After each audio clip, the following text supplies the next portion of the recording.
Hello, can you guys hear me? Oh my God, I'm so shiny. I hope you guys all are well and chilling and all the things. Oh, whoops, I just spilled my hoodie on the ground. Hold that thought.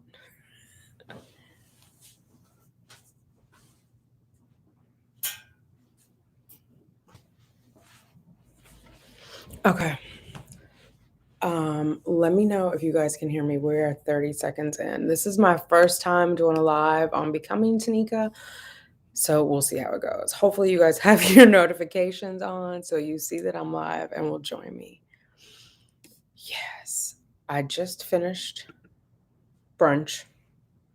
Now, typically in New York, brunch goes until 4, but you know what? I'm at home, so I'm gonna make up my own rules. Hey, Davina. Hey, Tasha. Um, you guys can hear me, yes? You have your glasses? Is it too early or too late? I just finished brunch, which typically it ends at 4. It's 5:26, so I'm late as usual. But I had chicken and waffles with strawberries. Oh, I have ice cream in there too. I'm gonna get that later. So yesterday I started to record and then I didn't finish. So there was no day 12 video. So I was like, let me come on and go on live and talk to you guys. It'll be a weekend one because I recorded a little bit today. So it'll come out tomorrow. But I'm trying to do a little something, something. Hi girls. What's going on? The girls are excited to be back home. Yeah, so we slept in yesterday and today. It was nice. I was gonna go to the farmer's market with them yesterday, but it rained, so that was a no-go. And yeah, we just snuggled a lot. What about you guys? What are you doing this weekend? Or how has your weekend been? Is everybody having like crappy weather? Today it didn't rain, but it was windy. Yesterday it rained. My cousin hit me up. She lives in Maryland, but her mother-in-law lives in Yonkers, so she comes up here, but she was like, I haven't seen her in a minute in New York. Like we've caught up in Florida and California, but not New York or Maryland where she lives. But she was like, "Oh, I'm in Brooklyn. Do you live in Brooklyn? I want to meet you for breakfast. Sorry, late notice." I was like, "Girl, no." And I'm still in my pajamas. I don't live in Brooklyn and it's far. Hey, Andrea. I'm well. How are you doing, Andrea? What's good? What's cracking? What's good? What's popping? This lipstick looks so dark on here. It's a stain. I did a stain, which was matte, and then I put like a pink gloss on top, but the stain is like red, red wine. I ain't hit a note, but you know what I'm saying. Girls, what's going on? I don't know what's happening with the puppies. So where's everybody in their Christmas shopping or Hanukkah shopping? I don't know if you shop for Hanukkah. I think, yeah, you give a gift each day. I'm not doing anything. I'm gonna get my mom something, but everybody else is saying no gifts this year. But I'll get my mom something. And then we'll see how it goes from there. I feel like the holidays snuck up on me this year, which I know sounds silly because they're every year at the same time. But I wasn't ready. Y'all wasn't ready. Crappy weather, rained, cats and dogs was. Oh no, your poinsettias. It was hot, then it's cold again. Yikes. Hi, Latundra. How are you? Thank you. Hello to you too. I don't know, Rebel Check. Your plant game is on fleek. I have killed 2 little succulents. I gotta be a better plant mom. But I was admiring yours. I actually, what now? I can't even remember. There's a woman she lives in Nigeria. She has a YouTube channel. She has freeform locks, and she does her eyebrows in white. She does like commentary.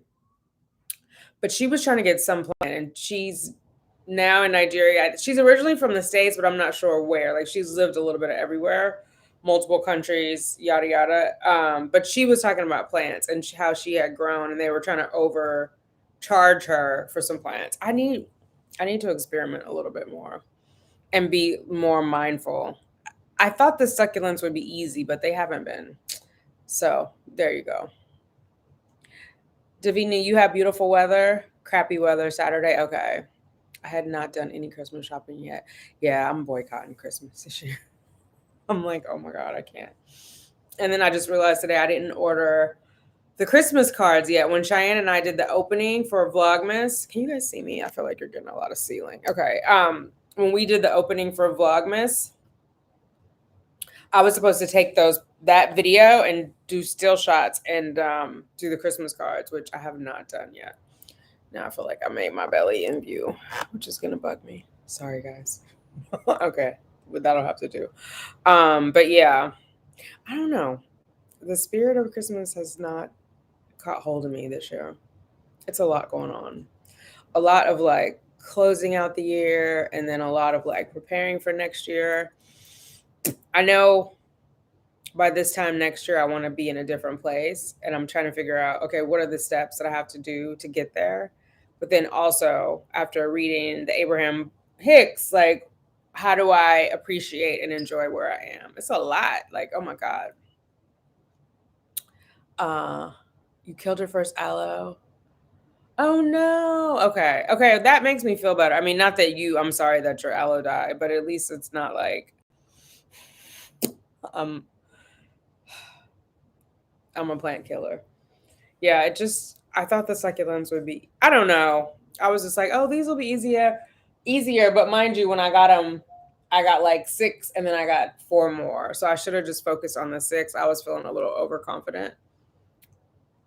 They don't like the windowsill, at least not that one. This one off the terrace, I think this window is not as cold as the one over the kitchen sink because when I put them right in the windowsill, they did not like that. Oh my goodness. But yeah, plant life. We'll figure it out. It's funny because when I first moved in here, I got like this. I didn't install it, but I got a whole I don't even know what you call it, but it's like a rack to plant plants. So I got it, but I didn't have like a bottom for it. And so I never installed it. It's sitting downstairs in storage. And I thought, oh, I'm gonna have like plants, and then I'm gonna grow vegetables. Baby. Clearly I did not think that out. But we'll figure out something. We'll figure out something for next year. It's gonna be what it's gonna be. Anybody else have anything else going on for the rest of the year? Next week is my last week of work. Then I have 2 weeks off. So I'm trying to reframe this, but for a while I was just like, oh, I just got to get through next week. I'm trying to like enjoy every single day and not just be rushing off to the next thing. But I will be glad, at least work wise, to put 2021 behind me. If for no other reason than I'm hoping 2022 is different. But I don't even know what to expect anymore because 2019 going into 2020, I had all these high hopes, grand ideas, what I was planning for, what was going to be. And then, of course, my mom got sick, coronavirus hit. So I think I was very practical coming into 2021. And yet, still, I feel a little disappointed, you know? So I'm trying to set myself up to not have that feeling this time next year. Oh, slow mode is on. I don't know. Let me see if I can change that. If it'll let me change it. Hang on. You guys are gonna be able to see me, but well, technically I can't see you at all. But I'm not looking at the screen, I should say. Even though you guys see me. I'm gonna see if I can go in here and fix it in the studio.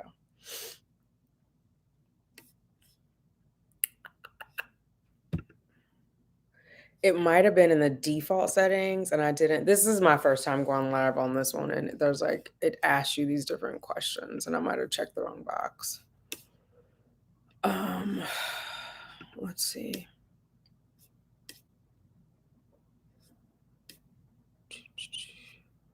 Allow embedding. Oh no, it doesn't let me change it. I don't know where it is.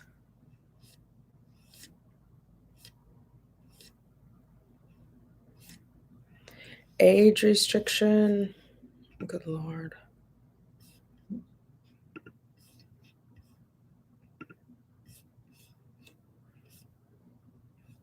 Yeah, sorry guys. I don't know how to take the slow mode off. I don't even see where it is. I'll have to do a little more research before I go live next time and make sure. Um, oh wait, maybe here, customization, cancel, save. Anyone? Okay, here, slow mode should be off now. Okay, it should be off. It says change a save. Try it now and see if it's off.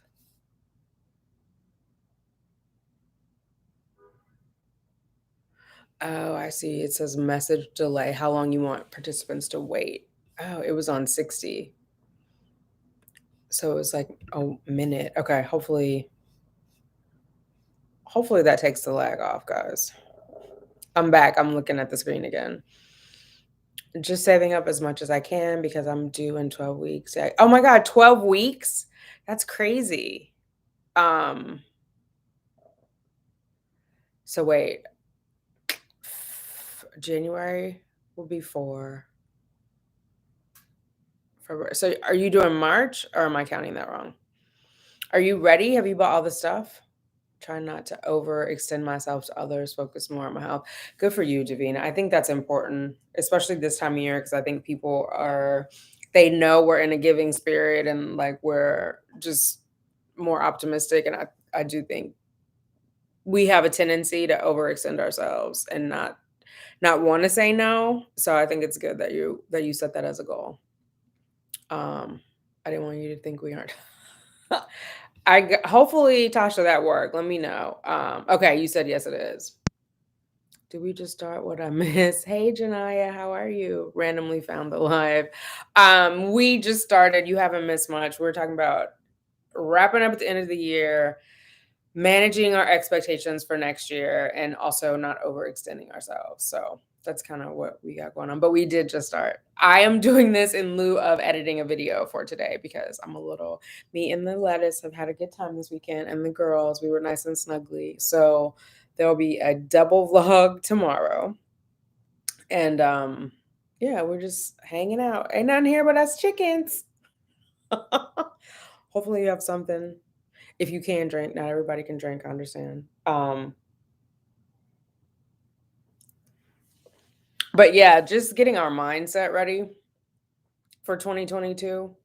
I think I'm working on clearly defining what I want. And I know it sounds crazy, but I didn't think about it in terms of what I want until I started reading the book, Ask and It Is Given.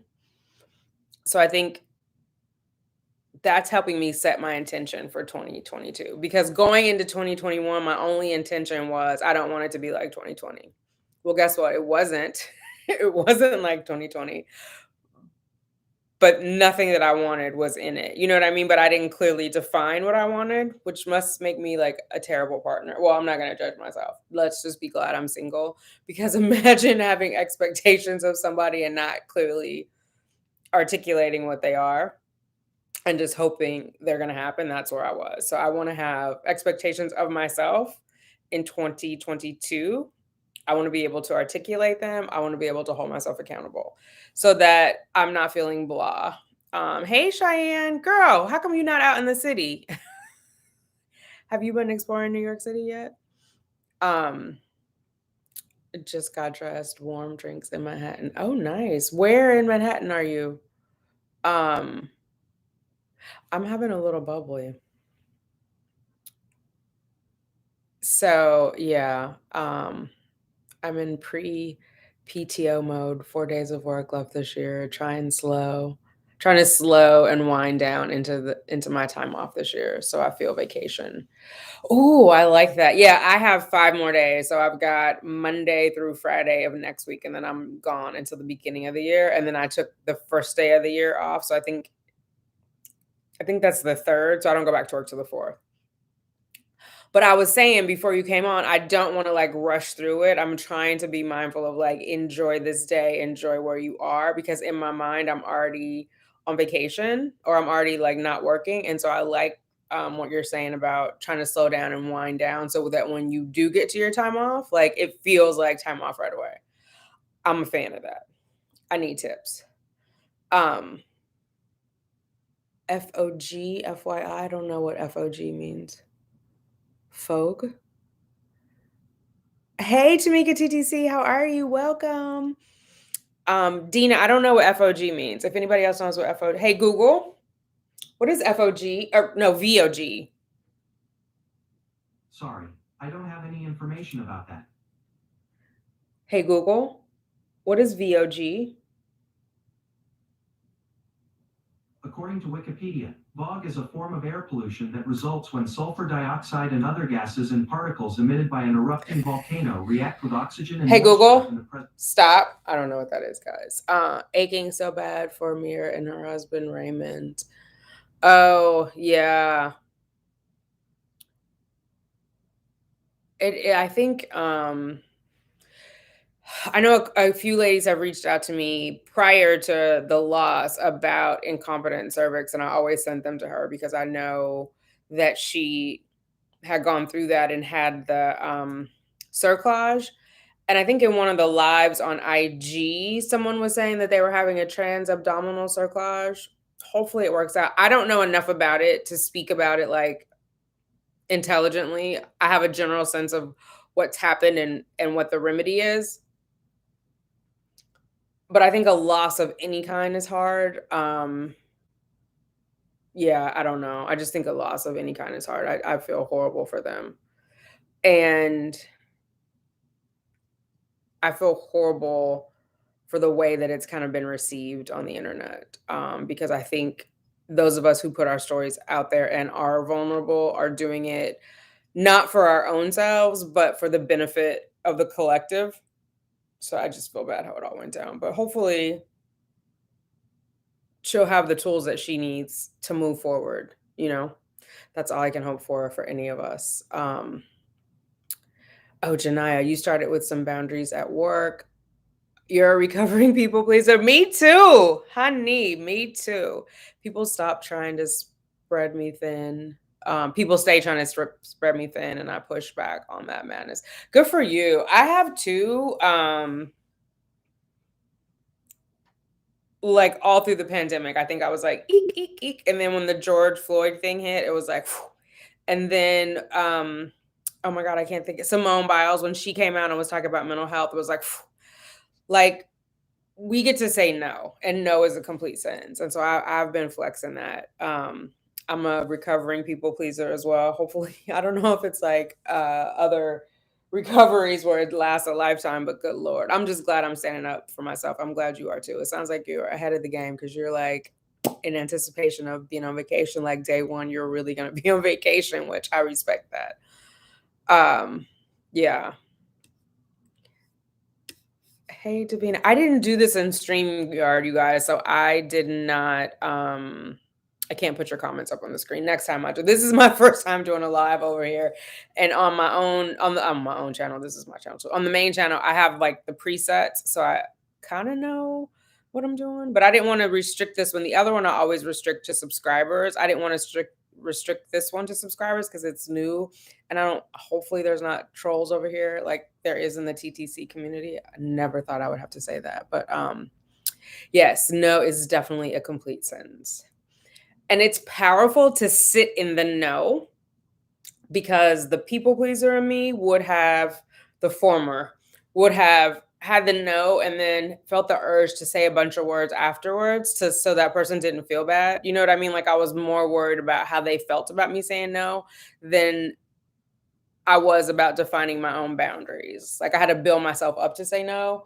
And so I think just no, period, and just be quiet.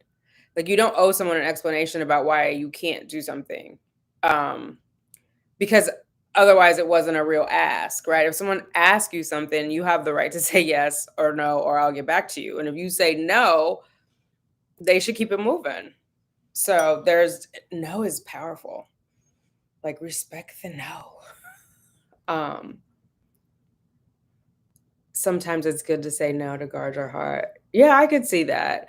I'm trying to flex it in a work environment. So it's not really about my heart at this point, but it is about setting clear boundaries and not being afraid. Because And I would have to like think about it a little more, analyze it a little more. And part of being a people pleaser for me, it was not wanting to make people upset. So I would sacrifice my own well-being, my own mental health, so as not to deal with somebody being upset, which is kind of crazy if you think about it, especially in a work environment. Like, fuck off. If you're upset, take a Xanax. That didn't have nothing to do with me, you know? Um, and ultimately, I think it's manipulative because if you were fine all day and then me telling you no, like, put your day in the tanker, something's wrong with you, or I'm way too powerful in your world. You know what I'm saying? If me saying no rocked your world was already off kilter. Like I might have like tipped Humpty Dumpty, but I didn't come along and I wasn't knocking eggs off walls, you know? Um, no is a complete sentence and we don't need to soften it for anyone. Exactly, Janai. I had to learn that. I had to learn that. I was like worried, oh, am I gonna offend them or and it's interesting because when I was working at the bank in LA, one of my coworkers gave me a book called The Power of No. And I was like, hell yeah. But I was scared to implement it. Like, I didn't feel worthy of telling people no because I was like, oh, I need this job. What if I lose the job if I tell someone no and I get fired?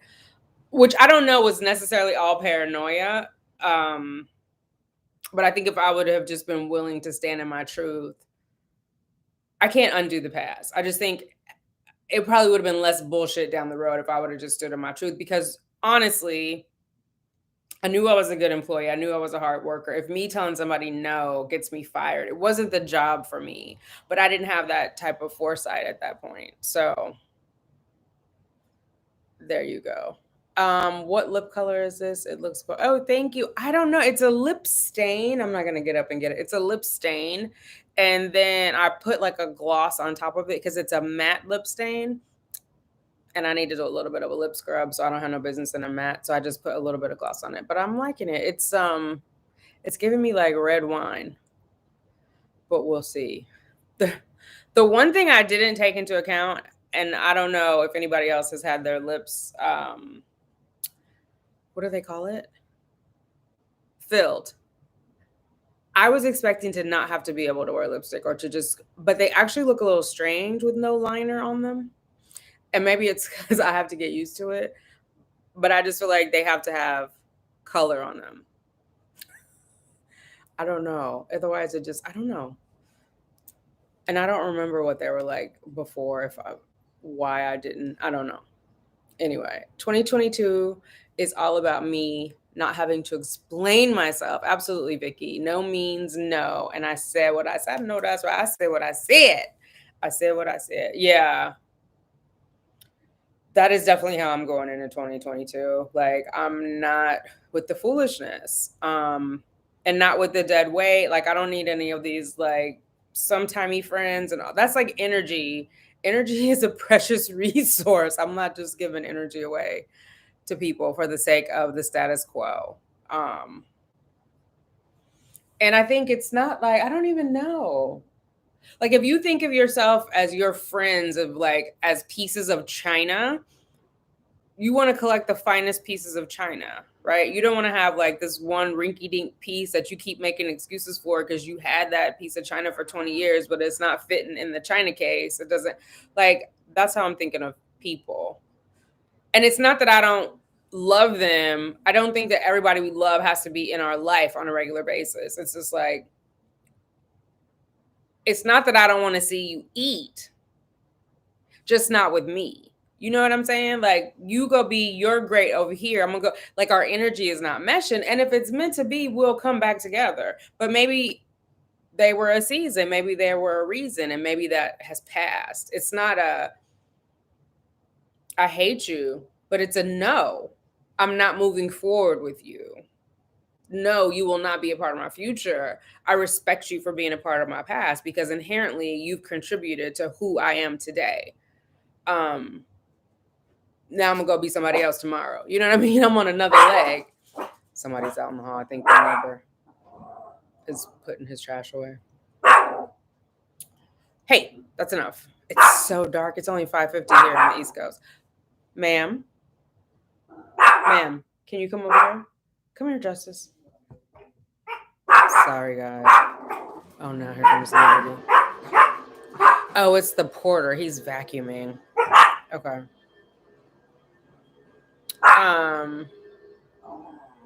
Rachel and Justin, Rochelle and Justin, are they the ones who had the IVF twins? And then they PGS tested. I think I do, Andrea. I think if they are the ones, they're older. I mean, they're younger than I am, but they're older by YouTube family standards. I second the lip color fire. Lips looking like a hey. Thank you, Shania. Baby, I DM'd you. Okay, I will look at the DMs. Let me see. Oh my god. Okay, girls, that's enough. He's on his phone. Girls, come here. Hey. Mm-mm. No, I gotta look. Okay. I'm gonna hit you back. Tonight? Girl, you might have to come over here tonight. We got a situation. Because I got the puppies. I gotta make arrangements for the puppies. I highly recommend Nedra. Hey, come here. Okay. Oh my God.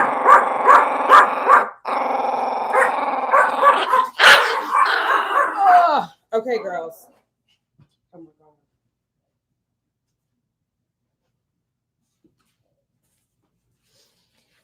Oh, Shy. I cannot leave them here tonight because this is their first weekend back. They're a little cray cray. My whole house might be burned down when I get back. Okay. Janaya saying, I highly recommend Nedra to WAPs. I know I'm butchering that. Sorry. Says, set boundaries, find peace. Black therapist teaching and giving us permission. If you don't know, now you know. I like that. I'm going to look that up. Yeah, set boundaries, find peace. I think a lot of my strife earlier on was from not setting boundaries, having the experience of not expressing myself, which led to passive aggressive expression. Because, when I did express myself, I was told what I was thinking was wrong or I wasn't thinking that. So instead of just directly saying what I was thinking, which would then be contradicted, I said it without saying it in my mind. You know what I mean? And so it just makes it hard to be in relation with someone, or like if that's your normal day to day and then you leave your home and you try to have a relationship with someone, it's hard if you communicate that way. But I didn't have an experience of communicating how I felt and having it received. And so, yeah, it was a coping mechanism. But I definitely am in that setting boundaries, finding peace, because ultimately I felt like people stepped over me or stepped over my boundaries. But then I had to question myself, like, did I fully clarify? Did I walk them back? So I would say probably in the last 3 to 4 years, I've kind of like tuned into that and saying, okay, this is what I want. And they got to take it for what it is. I know now that if I tell someone something and they are pushing back or gaslighting me or whatever, I know to walk away now, where before I would, be like, oh, maybe I didn't say it right, or maybe I deserve that. And so I think setting boundaries is a good thing in our personal and our professional lives. Oh, you're following her on IG? I'll have to look for her. Okay, now I got to do another IG break. Where's my phone? Let me look at her up on IG. Anybody else following her? Nedra? I love this. I love this. Yep. Therapist. Okay, I'm following her now. I think this is backwards for you guys, but if you see the image, it should be okay. And her name is in the chat. I help people create. Hey. I help people create healthy relationships. Nedra Nuggets. I'm here for it. I definitely want to go into my next relationship feeling like I'm mentally equipped and not scared or people pleasing. But we'll see. I can't believe 2021 is almost over. I pray we all have a good 2022. Yeah, it is. It's almost over. We don't have, what is today, the 12th? And we go to the 31st. It's a done data. Reading through her feed is so helpful and life-giving. Okay, Kay, I'm gonna check it out. I just followed her, and once we get off this, I'll delve into her feed a little more. Going back, I'm looking. I don't know what's happening. What are you looking at, baby? What's over there? You can't jump down there. That's far. Okay, good girl. Now the dog's outside. She hears. The neighbors underneath us have big dogs, and sometimes they're out on the terrace barking. And for whatever reason, Justice has got to get them.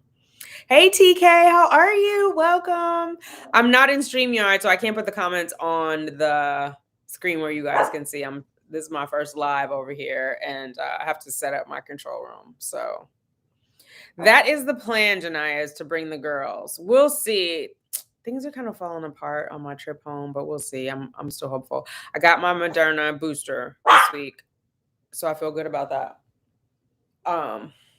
Then we'll see. And I think I just saw Dr. Fauci saying plane rides were okay, but it makes me nervous because there's not a direct flight from New York to Sacramento.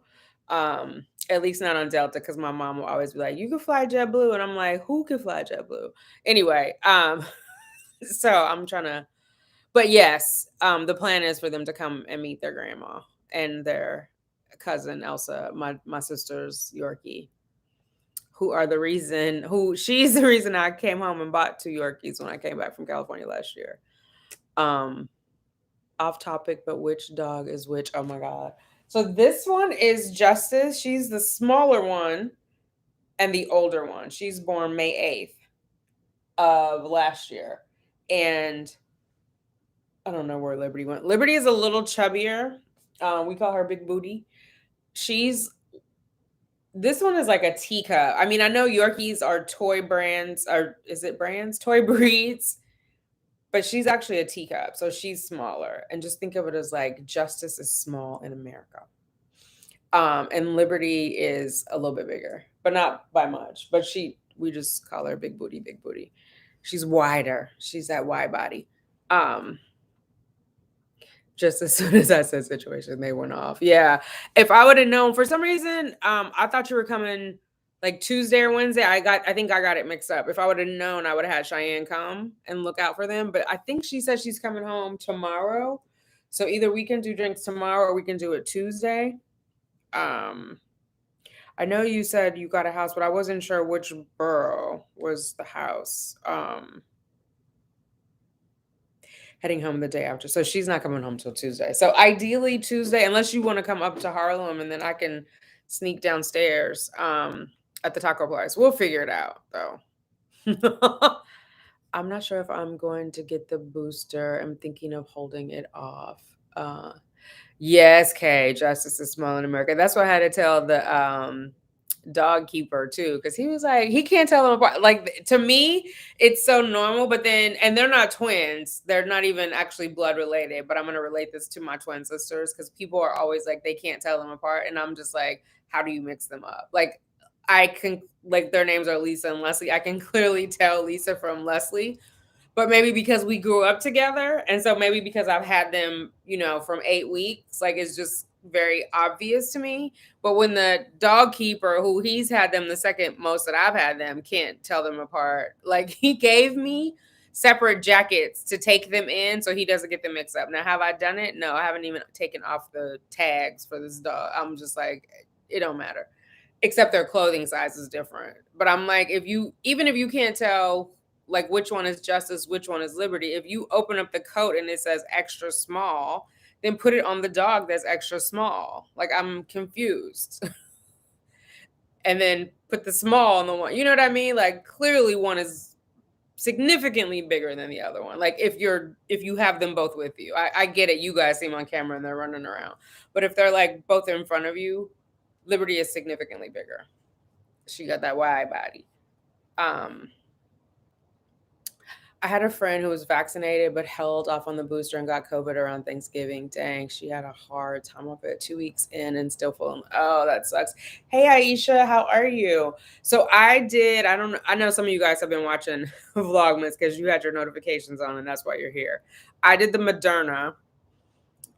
That's the. It's an mRNA. Before I had the Johnson and Johnson, which is not. I wanted the mix because I felt like that would increase my antibody load. I haven't had COVID. I haven't been in close contact with anybody who's had COVID, and I've been very cautious. I just got back on the subway, like to work this week. You guys know I took the subway home on Thanksgiving from the Macy's Day Parade. But I just had the subway. I just started going back and forth on the subway this week to work. So I had, if you're in an Uber or Lyft, you have a better chance of contact tracing because they know who you were in the car with, right? And so if anybody has a positive case, like digitally, they can see who was together and report it and put you in like isolation. But I haven't even had that. So I'm feeling good about that. I am just super worried about sitting on a plane for 6 hours. Well, in total, it's 2 plane rides, like plane rides. Like I said, there's not a direct flight to Sacramento.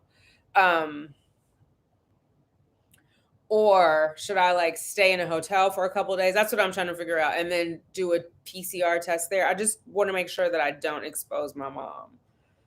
Obviously, there's a risk. She's been vaccinated. I've been vaccinated and boosted. I just want to make the move that makes the most sense, especially because the variant is spiking up. I am also luckily in contact with enough people who have also been vaccinated. So I feel like we have like a bulletproof vest on. The bullets can still get you, but they're not coming as hard and heavy. So we'll see. We'll see. I got the 2 other vaccine shots of Pfizer. I don't know what that means. The 2 others, other than what? Their sweaters. Yeah, oh my God. They are. Tony got them that. The lady that I originally met in Central Park, and then I see her at the farmers market. She got them. She gave me a whole bag of stuff. So Tony is a shopper like me. She has Queenie and King, a girl and a boy, Yorkie. And so she buys a bunch of stuff, but her puppies, especially Queenie, is overweight, so they don't fit. And so then she gave it to me for the girls. I was like, oh, that's perfect. Hers is a little big, even though it's a smaller one, but you know, she's good. My little munchkins. Oh yeah, please hit the thumbs up. Thank you. We have 26 in and 11 thumbs up. Help your sis out. I appreciate you. Maybe fly an SFO and drive to SAC. I mean, I'm sure you're thinking of all the options. I actually hadn't even thought of driving to SAC. I'm trying to figure out I was gonna rent a car in Sacramento. Maybe if I just pack the girl's car seat, I could just put it in my carry-on. I just need it to be somewhere quick. But yeah, I could do that. I could do that, or even take the train to Sacramento and then get a car here. That would be one less airplane. That would be one less airplane. Yeah. I like the Sacramento airport though, with all the little luggages that go to the ceiling. But yeah, I could do that. That means sober flying, or at least the first half of the flight sober flying, because that's a drive. If you can't get a seat in the airplane at the front, board last and try to leave first. You can minimize your contact with people. That's what I did. I don't know if it really helped, but I felt better. Oh yeah, okay. I only ride in the front of the plane. I have a social anxiety disorder. I can't ride coach.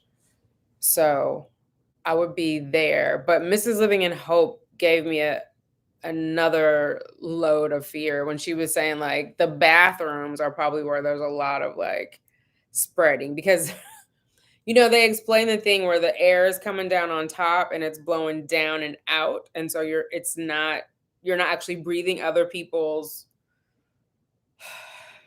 viral load, if you will, and you're masked. But then the bathroom. But I guess I mean, you just have to wash your hands and sanitize. I'm trying to think of what other way, because they were saying like contact surfaces are not as contagious as they originally thought. We'll see. I don't want to get my anxiety up. We'll figure it out. The plan is to go and to take both of them. And yeah, I mean, I've flown 4 times now during the pandemic. So actually more than 4, because it was 2 flights out to Hawaii and 2 flight back. So that was 4 all by itself. And then I've gone to California and back. So 6 times. I've been on 6 different airplanes since the pandemic, and I didn't get sick. So I should be okay. I should be okay. It's just a lot. Hey, Talana, how are you? Minimize eating and drinking in flight. Yeah, I think that's definitely like to keep the mask on, right, the whole time and not, yeah. And I know Delta is ask you to keep your mask on, like pull it up in between bites, because I don't know if people were taking advantage or not, but I know like when I flew in June or July of 2020, they weren't as on it about the food, but then when I flew again this year, they were definitely like, if you're not putting a bite in your mouth or a sip in your mouth, your mask needs to be on. Because I guess people were just pulling it down and eating, and they were like, no. So they are pretty good about that. You don't eat or drink either? Okay. Girl. But for 6 hours? Come on now. I gotta have some almonds or something. Where you go to get the booster. Some places will let you choose a different brand. Some require the same. Oh, interesting. I don't know what the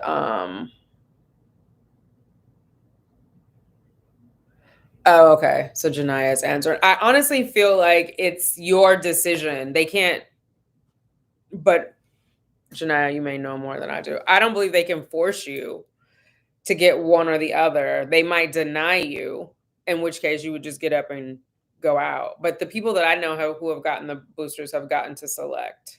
So, like, a bunch of people went to CVS because they wanted the Pfizer booster, and our office is only doing the Moderna. But yeah. But aren't you pregnant? I don't think they're administering them to pregnant people, are they? I mean, I don't know. But how long ago were you fully vaccinated? And if you had the Pfizer, like what's the period that requires a booster? Like how far after your second shot is the booster required versus when you're due? But also Google it, because I don't know. Oh my God. Okay. That's what I'm saying, girl.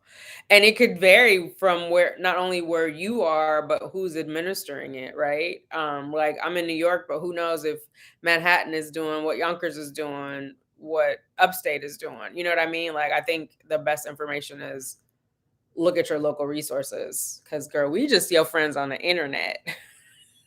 We subject to say anything. I don't do planes. I can't either. I have anxiety issues. You don't do planes at all? So what do you do? Trains? Because that's a whole other set of anxieties for me on the train. I did J&J for my vaccine and Moderna for my booster, but because I had a reaction to J&J. Okay. So we're vaccine twins, honey, because I did J&J for my vaccine and I did Moderna for my booster because that's what was being offered at work. And I wanted an mRNA for my booster. So Andrea said, I want to get Pfizer for my booster. I hope they let me because I had no reaction to Pfizer. Hello, all from London. Hey, Lily May Rose. Oh my God, I love this name. Flowers and months. I feel like you need a twin that's like lavender, April, something. I love that name. Delta didn't play with me or anyone else about the mask on my flights to Houston. Yeah, that's what I'm saying. I was like, I felt safe on Delta. I felt like everybody was taking this seriously. I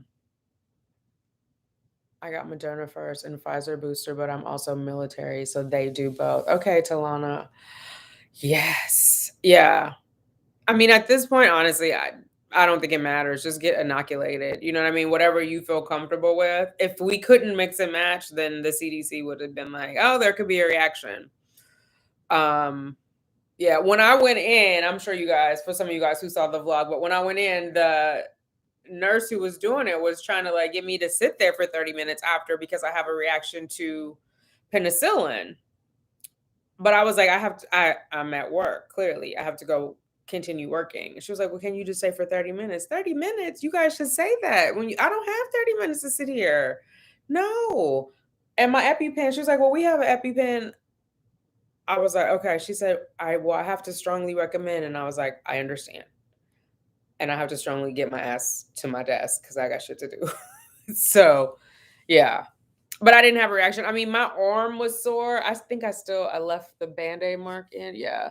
Because I wanted to see if it spread. Now the soreness went all the way down here. Clearly there was no shot down here. But other than that, I didn't feel anything. I didn't have a headache. I was good. So yeah. Kay is saying I love Delta too. I'm a Delta girl.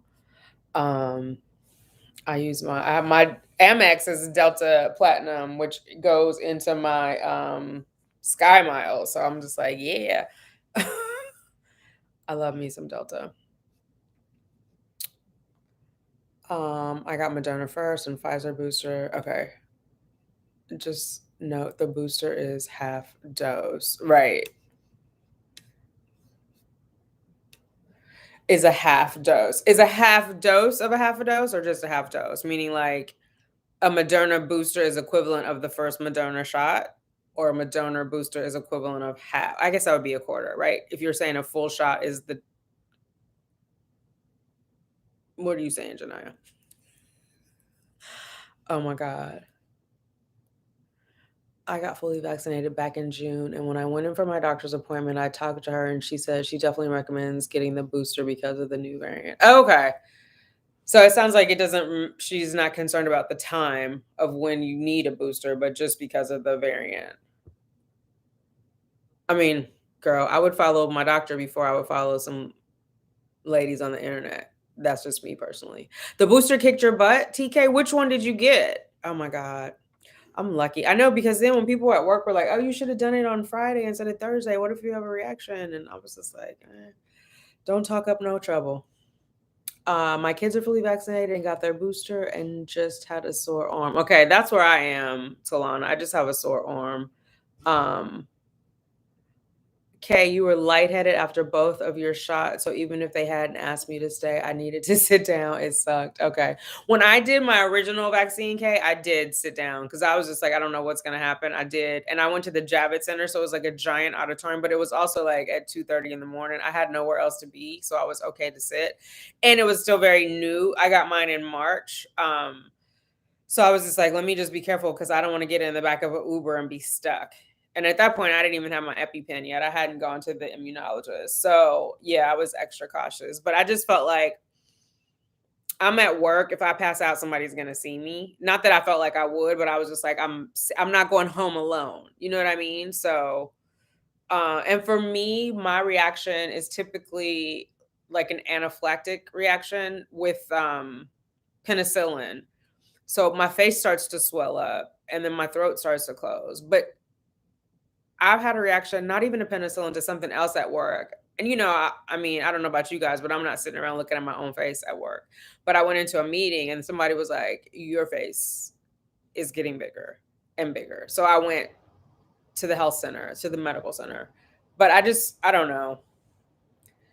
I mean, I do know. I was busy. I didn't have 30 minutes to sit. And also, I didn't want to start calling people or moving meetings around to be like, oh, I just got the vaccine, because I was trying to keep it on the down low, that I was even getting the booster at work. I don't know why. I don't know. I just didn't want to have a conversation with a bunch of random coworkers about it and get people's opinion. My hubby got a car, and if he can't, then train, bus, or taxi limo. Oh, okay. Even coast to coast. I don't know. I took a bus when I was young from Fresno, California to Chicago. Baby, I was on there for 3 days. That's a ride. I do enjoy the train for the most part. I like to get 2 seats or sit at the 4-seat table on the Amtrak just because I don't want to be sitting by no weirdo for hours. Like if I take the train from New York to DC, I'll get 2 tickets and I don't know. I'm just like I don't even know because you're not really stuck on the train. I mean, I guess you could get off at the next stop. You're more stuck on the plane. Like you definitely not just getting off when you want to, but yeah. I think of all of them today, I would probably feel less safe on the bus because even as a 17-year-old on the Greyhound bus, I was like, these people are nuts. These, like, I don't know. Maybe it was just, I come from the country and we came all the way out of Fresno, all the way across. So we went through like Nevada and all that. It was some characters that got on that bus. But yeah. I had the AstraZeneca vaccine, then Pfizer booster. I had no real side effects, just a sore. Oh, nice.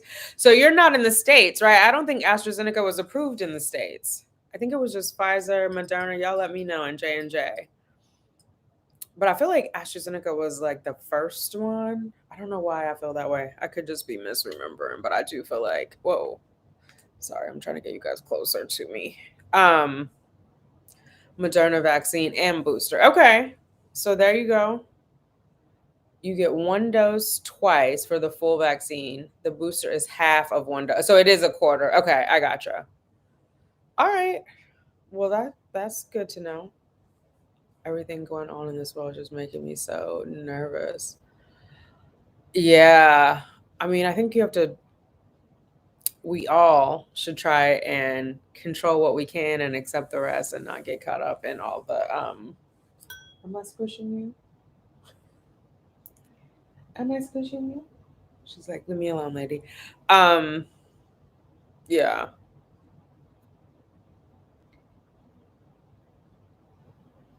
Alexandra, hi. My doc said that I have to wait until the second trimester to get the booster. Okay, that makes sense. They probably want the placenta to be fully formed, which doesn't happen until the end of the first trimester. So, yeah. And I know third trimester is a lot of brain development.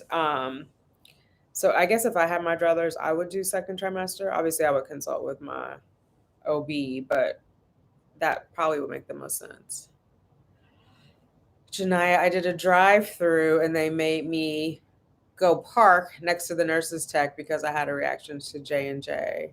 Had a reaction to Moderna too, but it was super mild and passed fairly quickly. Oh, interesting.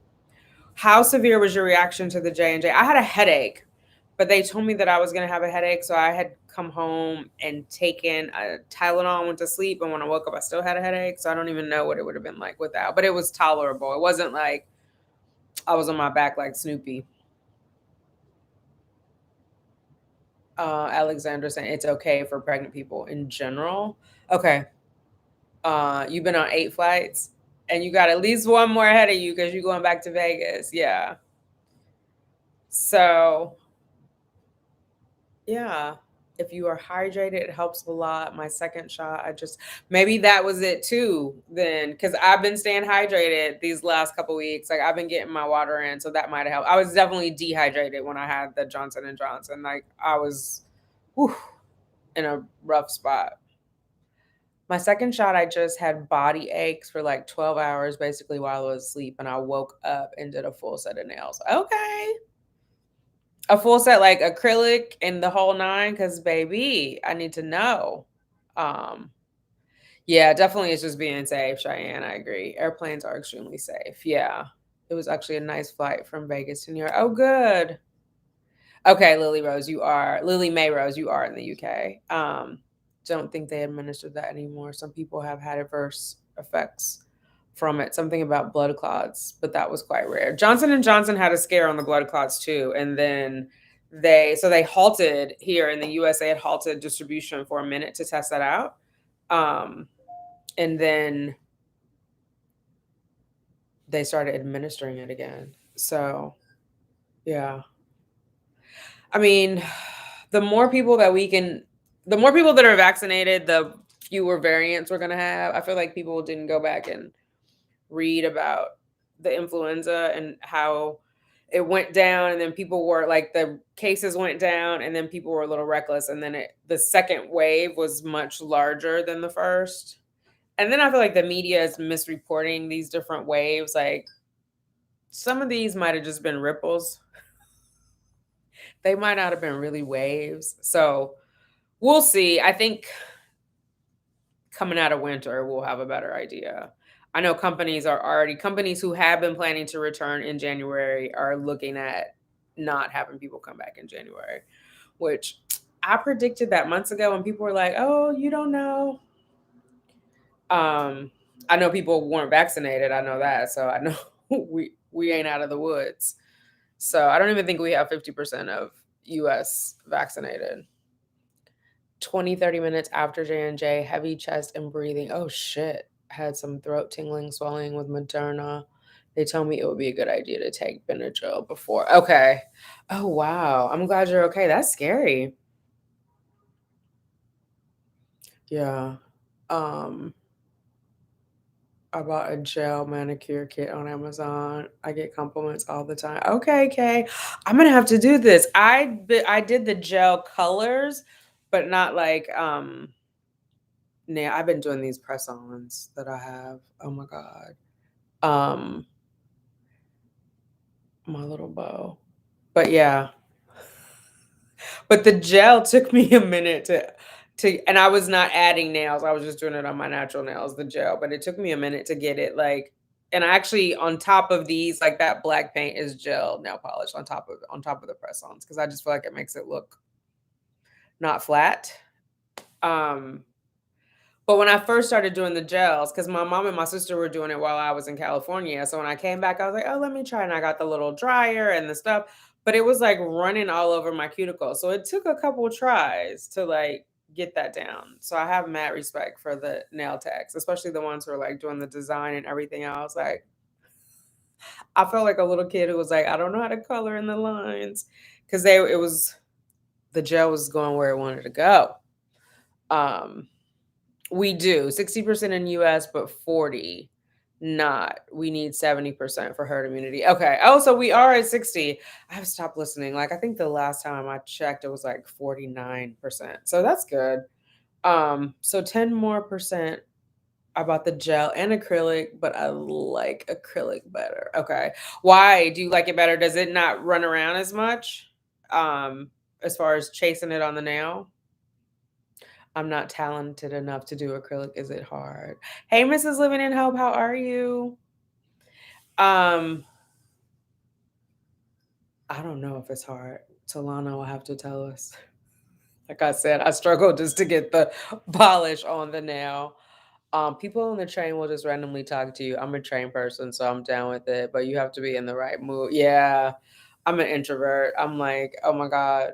Although I do enjoy listening to like elderly people, like they have stories. I must have a face where they want to tell me the story. So I love listening to their stories, and they're not usually asking me a lot about me. The one that makes my anxiety go up is somebody who wants to tell a little bit about themselves, and then because they said that part about themselves, they feel like I need to tell them. Like, for example, if they tell me where they work, they feel like I need to tell them where I work, and I'm like, I don't know you, sir. Sir, I don't know you. Um, I mean, listen, if you want to talk, I'll listen, but I don't always feel like talking, especially when it's like very specific question based. I don't know. I'm just like, I don't know you. There's a lot of energy you asking for right now, sir. Um, but yeah, I wish I could get the gel nails thing, but would last with me. Yeah, I don't know. And the gel, like, yeah, I like the way they look. I'm gonna say that I like the way they look when I remember to get it only on the nail and not on the cuticles. But it's an art form. I hate people asking me personal questions. Just because you want to give that info doesn't mean I want exactly. Someone just the other day asked me my last name. Yeah, see, it's too much. And also, maybe I watch. I watch a lot of true crime. I don't know if you're like. trying to finesse me, or why do you need to know that? I remember one time I was flying in California and there was a man, his daughter worked for Guilt. And he didn't think it was fair that she would get to fly first class on miles that she earned while flying for work. And then he wanted to know where I worked and were they paying for my ticket? Was I earning miles on that? And I just was like, this dude is crazy. Like, why, sir? Why? How does that impact you? Or your daughter? Like, I don't understand.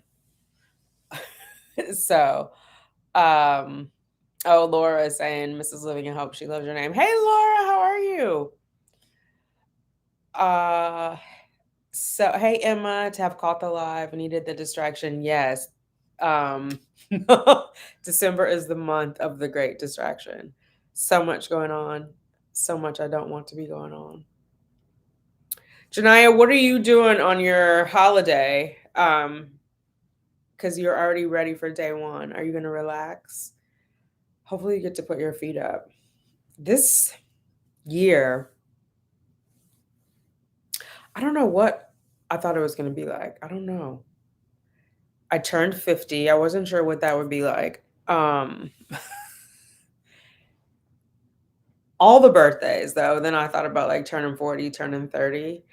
Although I will say, I feel like I'm going to turn up for the next 10 years because I was like, oh, I wish I would have known to celebrate being 30. I was so busy trying to get to the next thing. Um, Now I'm not so busy trying to get to the next. Although my mind wants to think about things in the future, but I have to realize when that time comes, there's no coming back to now. So, like, enjoy now, you know, and stop rushing. It's hard because when you have goals and you plan, you plan it out of like, this is gonna happen in December, this is gonna happen in January of this year. And so it's, how do we do that and not rush the time? Do you know what I mean? Like, how do we think about it in a more holistic way? I don't know. Gel nails wouldn't last with me. Always doing housework, they would get messed up. Oh yeah, me too. Even when I paint these, because I actually need to touch these up. But this is my dominant hand, and you can see, like this one, the polish has come off versus this one. They're supposed to both be French tips, so I have to touch this up tonight. But my dominant, and I have gloves, but I don't always have the gloves on. Like if I'm washing the dishes or whatever, but doing laundry, pulling stuff in and out. Baby, they also won't fill my cavity until the second trimester. What? What do you mean fill your cavity? What cavity? Fill it with what? Oh, in here, I was like, "Oh my god, your dental cavity." I was like, "Holy shit." Um, the dentist says no Novocaine in the first trimester. Can't wait till the second try. This tooth is bothering me, and I can't take. Yeah, they want the placenta to be in place. For some reason, I thought you were talking about like a body cavity, not like a dental cavity. Sorry, I'm so dramatic. Oh, thank you, Lily. Talana will be 45 on January. Okay, come through 45. Um, I'm loving these daily videos. I'm all checking YouTube like you, and I got a text thread going on or something saying, "What's my rich auntie friend girl?" Baby, I appreciate you. Those 30s, I was so focused, but I never enjoyed. Exactly, TK. Like I was focused and determined. I went back to school. I graduated from university at that point. I was just like, oh, I got to get my life on track. And it went by like that. It went by like that. I mean, I had good times. I wish I would have traveled more.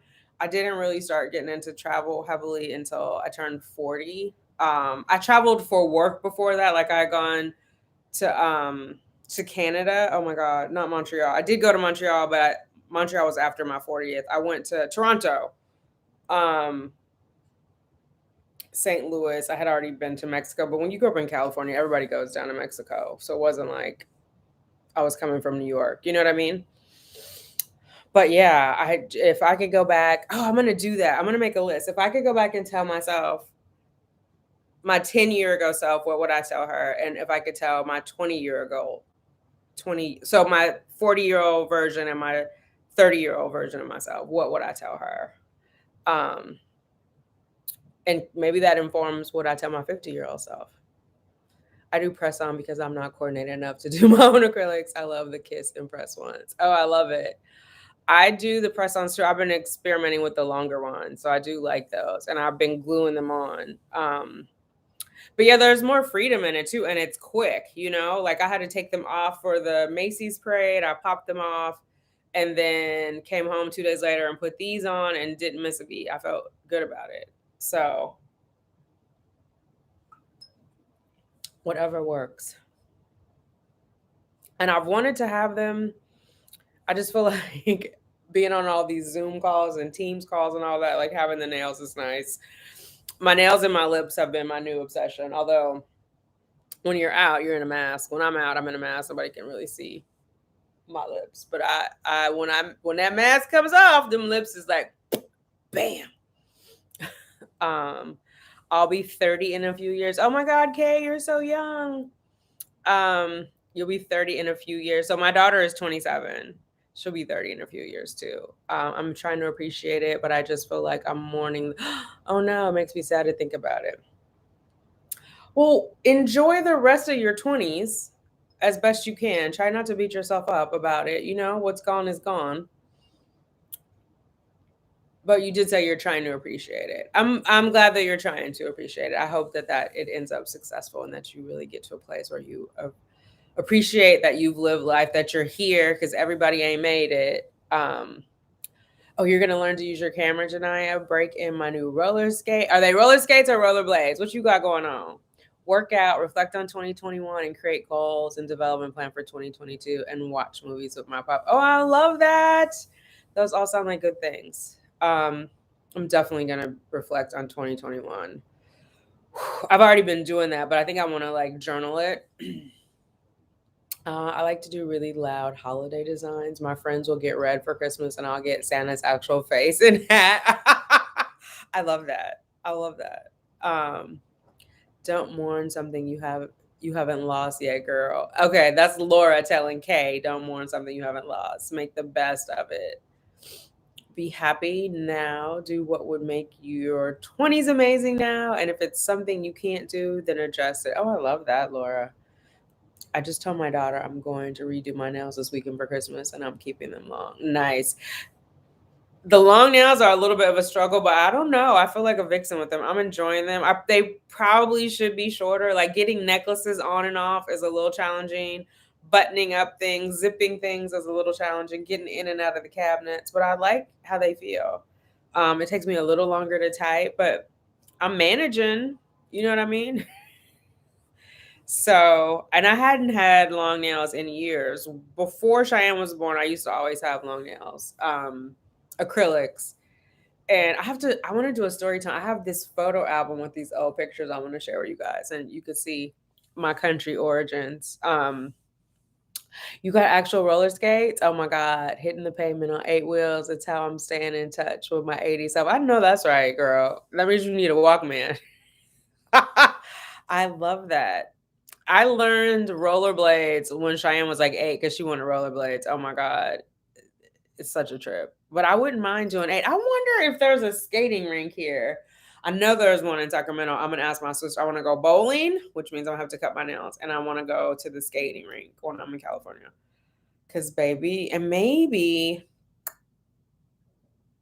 the drive-in, baby, that'll take it all the way home. Kay is thanking Laura. I love being curly. I love that, Talana. There is a young lady on YouTube who's in the military. I think her channel is called Army Barbie. Have you seen her? Because she switches it up on weekends and like she does wig installs. Like she's a very glamorous Army Barbie. But yeah, I can actually do my daily chores and them even with the 2-year-old. Okay, there you go. Those are 3 nice things to do with your family. Yeah, they should be fun. And the range, Mrs. Living Hope. We'll definitely be going to the range. I need to shoot some guns. It's been that kind of year. Not that cavity girl, baby. You listen. I was like, wait a minute. And that's what I was thinking when she's pregnant. It can't be that cavity. And then I'm like, but why would it be her? Listen, my mind went all kinds of places. The drink of the night is Great Expectations Sparkling Rosé Demi SEC, which I don't know. But it's on the dry side, even though it's sparkling. I'm not a sweet wine girl. Hey, Natasha, how are you? The gun range sounds exciting. Yes, girl. Oh my God. So much to do. But yeah, we'll see. And then that means grandma has to watch the puppies because she going to be like, take these dogs with you. Because I know she's not going to go to the range with us. Sorry, I suddenly became fixated on lint on my pants that y'all can't even see. But yeah. You've been following her? Okay. Yeah. So she gets her girly on. And there's another, oh my God, I can't remember her name now, but she does hair videos. It's a black girl. Or a black woman. She has curly hair. And I feel like she does the wash and go method. It might not be though, but she does a lot of hair products and she's in the military. I don't know if she's Army or not. I don't know what branch of service, but I like her videos too. Oh, I don't know if I'm gonna vlog it. I don't even know if I could take a camera in the gun range, but I would definitely do the bowling and the roller skating. Um, I don't feel like I've met too many people. I have to Google this because I don't want to sound crazy. Because it's not like I know a bunch of people in New York, but I don't think the people that I've rocked with have ever talked about going roller skating here. So I'm not sure if roller skating was a thing in New York like the way it was in California. And the way that it still exists because there's a whole bunch of us who remember that time in our life and like to go row, bounce, skate. You hitting the wineries while you're here? There's a black-owned winery, Brown Estates in Napa. I don't know. I might. We'll see. Yeah, because I haven't been out to Napa in a couple years, like maybe 5. I wouldn't mind going out there. Thank you, Natasha. Oh, I appreciate you. Yeah, I think just chilling out overall over the holidays. Hopefully everybody gets to relax and not get stressed out. I feel like holidays are a time of stress either because we're remembering family members that we lost. Like my brother, he was murdered on the 27th of December. So that's a theme with my family every year. And now, like as a TTC person, imagining how I want my family to be, and it's not quite there yet. And then I have people who I connect with on social media who are telling me like they're damn near going broke for the holidays. And I just feel bad because I don't know. I mean, I get the desire to not want to disappoint your kids, but then I also understand like the importance of mental health. And if you're going to have bill collectors calling you at the top of the year, like my anxiety is too bad for that. I don't need people calling me, checking on me, asking me, can I make a payment plan or whatever? You know what I mean? So my inclination would be like to not overextend yourself, but I get that people don't want to disappoint their kids. So my point is that's a whole other level of stress. So figuring out like how to manage that and not because you don't want to bring that baggage into the new year. You know what I mean? So I don't know. Like, is a coloring book good enough? I'm not sure. But it just seems like the holidays end up being very stressful. And then you have the layer of your family dynamics wherever they are, whether they're good or bad. I think we all kind of show up at a family event and we have an expectation of how it's probably going to go down and maybe a little bit of anxiety around it. I always have anxiety about stuff. So maybe some of that, but just like, how do we just enjoy it and enjoy ourselves and celebrate and not have it be anxiety provoking? Is there a way to do that? Is that a thing? You know what I mean? Who roller derby? Really? Oh my God, where are they? Where are they doing roller derby? BX in the Bronx? Wait a minute. Did I miss something? TK, who's doing? Is it the Bronx? You're saying who's doing something in the Bronx? I got a skate key with my new Moxies. Okay. Roller skating was big in my gen. It was skate key in the box. Oh, not in the Bronx, in the box. Okay. Skate Key was a roller rink in the Bronx. Okay. Oh, it is in the Bronx. Oh my God. Why am I having trouble? I'm gonna have to check it out. Coloring book. These kids want iPhones and but that's what I'm saying, Mrs. Living in Hope. If we are distressing ourselves mentally to get these kids iPhones and expensive electronics, is it worth it? Or is it worth them having a sane parent? Like I've talked to people who are really stressing about this and they can't afford it. And so I'm just like, don't do it. Don't do it. I don't know. Where are justice and liberty? They Lily, they are quiet. At the top of the live, they were acting up. Justice is over here. I think Libby, yeah, Libby is in her crate in my room, or in our room, I should say. But yeah, Brooklyn. Alexandra said Brooklyn. Um, oh, the place was in Brooklyn, not the Bronx. I'm trying to keep up. Bushwick, artsy feminist with strong legs, that whole thing. Oh, okay. No, with strong legs, girl. I don't know. I have been to Bushwick. I have been.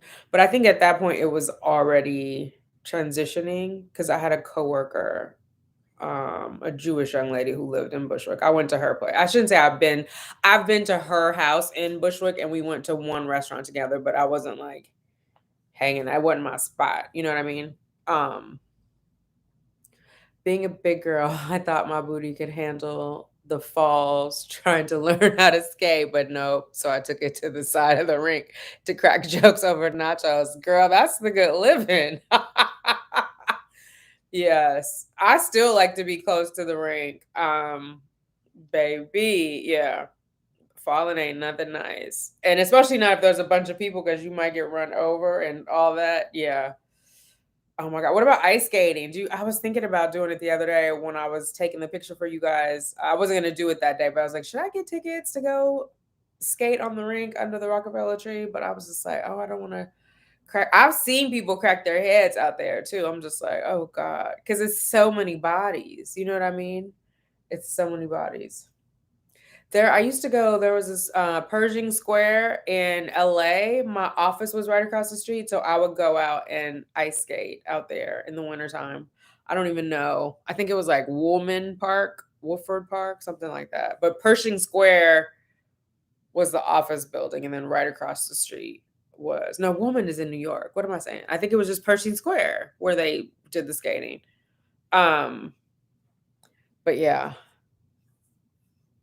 I don't know. I'm like, is my hair cushiony enough? I just don't want to crack my head open. I would have a hat on too, but yeah. Alexandra is saying I've begged my family to cut down on gifts, but they keep going OTT over the top. I don't really know what to do about it. Yeah, it's hard. I don't know.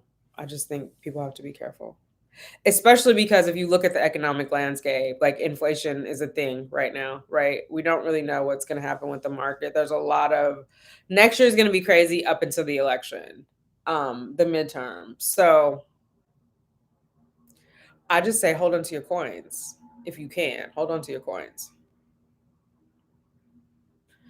Damn, not iPhones and electronics. Kids are so grown, right? I can't even imagine asking my mom for whatever the equivalent of that is. I remember asking my mom for Guess jeans, and she was like, "Nope." That was one of the first things I bought when I got my job at 16 was a pair of Guess jeans. And when I brought them in the house, my mom was like, "Are those from the secondhand store? Who already wore those?" Because they had acid. I don't even know what's it called, acid wash, or maybe acid wash was later. But they looked like they had been beat up. The denim, right? It wasn't, and that was the thing. It was supposed to be like relaxed and worn in. It wasn't like you were getting Lee's or Levi's stiff ass hella blue jeans and putting creases in them. It was like more of a relax. And my mom, I think they were like 88 bucks, 98 bucks. My mom was like, hell to the motherfucking no. Not with my money. So I can't even imagine asking for like iPhone and electronics. Like, mm-mm. Honestly, well, this is just my 2 cents. I don't think it's healthy to get the kids a whole bunch of gifts. Like, do they understand the meaning of the holiday? There's their birthday, there's other times during the year that they're going to get gifts. I don't know that it sends the right message to like buy a whole pile of gifts for them on that. Like, I have never done that with Cheyenne. Um, I'm just not a fan of that type of Christmas. But, I don't know where everybody's coming from, and, like, maybe they don't get gifts any other time of the year, or who knows what's going on. But I as a mom, when she was growing up, I tried to take care of her every day of the year, and so, obviously, every day couldn't be thousands and thousands and thousands of dollars, so I just try to make it even keel. And then just to not build up too much hype. Like, we enjoyed, like, making cookies and spending more time together, and I don't know. They took it down. Skate Key in the Bronx is no longer there. Oh, no. Okay. I asked my 6-year-old niece what she wanted for Christmas, and she said an iPhone. 6 years old, Mrs. Living in Hope. And I told her that is not an auntie gift. That is a mommy and daddy gift. I'm still in that line. Oh my God. She was like, hey, rich auntie. Wow. And did she want it to be working? Because I could get her a phone that she could hit 911 on. Did she need it to be a working iPhone, like with a service plan, a data plan? Can I get her one that connects to Wi-Fi? Like, baby, a 6-year-old and an iPhone. Hey, Arlette, how are you? You don't like skating or skiing? Not a fan of not feeling in control of my body. Yeah. I prefer cross country skiing to downhill skiing. I learned that when I went to Downers Grove High School. I think it was Downers Grove North when I was out there after that 3-day bus ride on the Greyhound. But yeah, ice is scary, especially now that I live in New York. I've fallen enough that I'm now officially afraid of ice. Not even in an ice rink, just walking down the street where some new snow fell on some old ice where the raggedy neighbors never shoveled. And so I thought I was stepping on snow, and underneath was ice, and my foot, like a cartoon, just went up in the air and on my butt. So I get that. My mom always, here's what I'll give you: permission to get a job. Right. That was my mom. Listen, and I had some form of income since I was 8 years old. I was about that life because I always wanted something. And my mom was a single mom of multiple children. So, yeah, a job. I like that. I got my first cell phone in 7th grade, and it was a Nokia. I couldn't even text on it. It was for calling my mom. Just go, exactly. Okay, exactly. I think I got Cheyenne her for, it wasn't a Nokia. Um, it was a Razor. Oh my God. I'm trying to think. 2001, 2000 or 2001.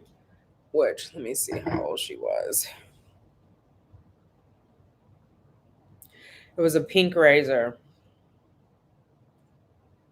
It was before 9/11.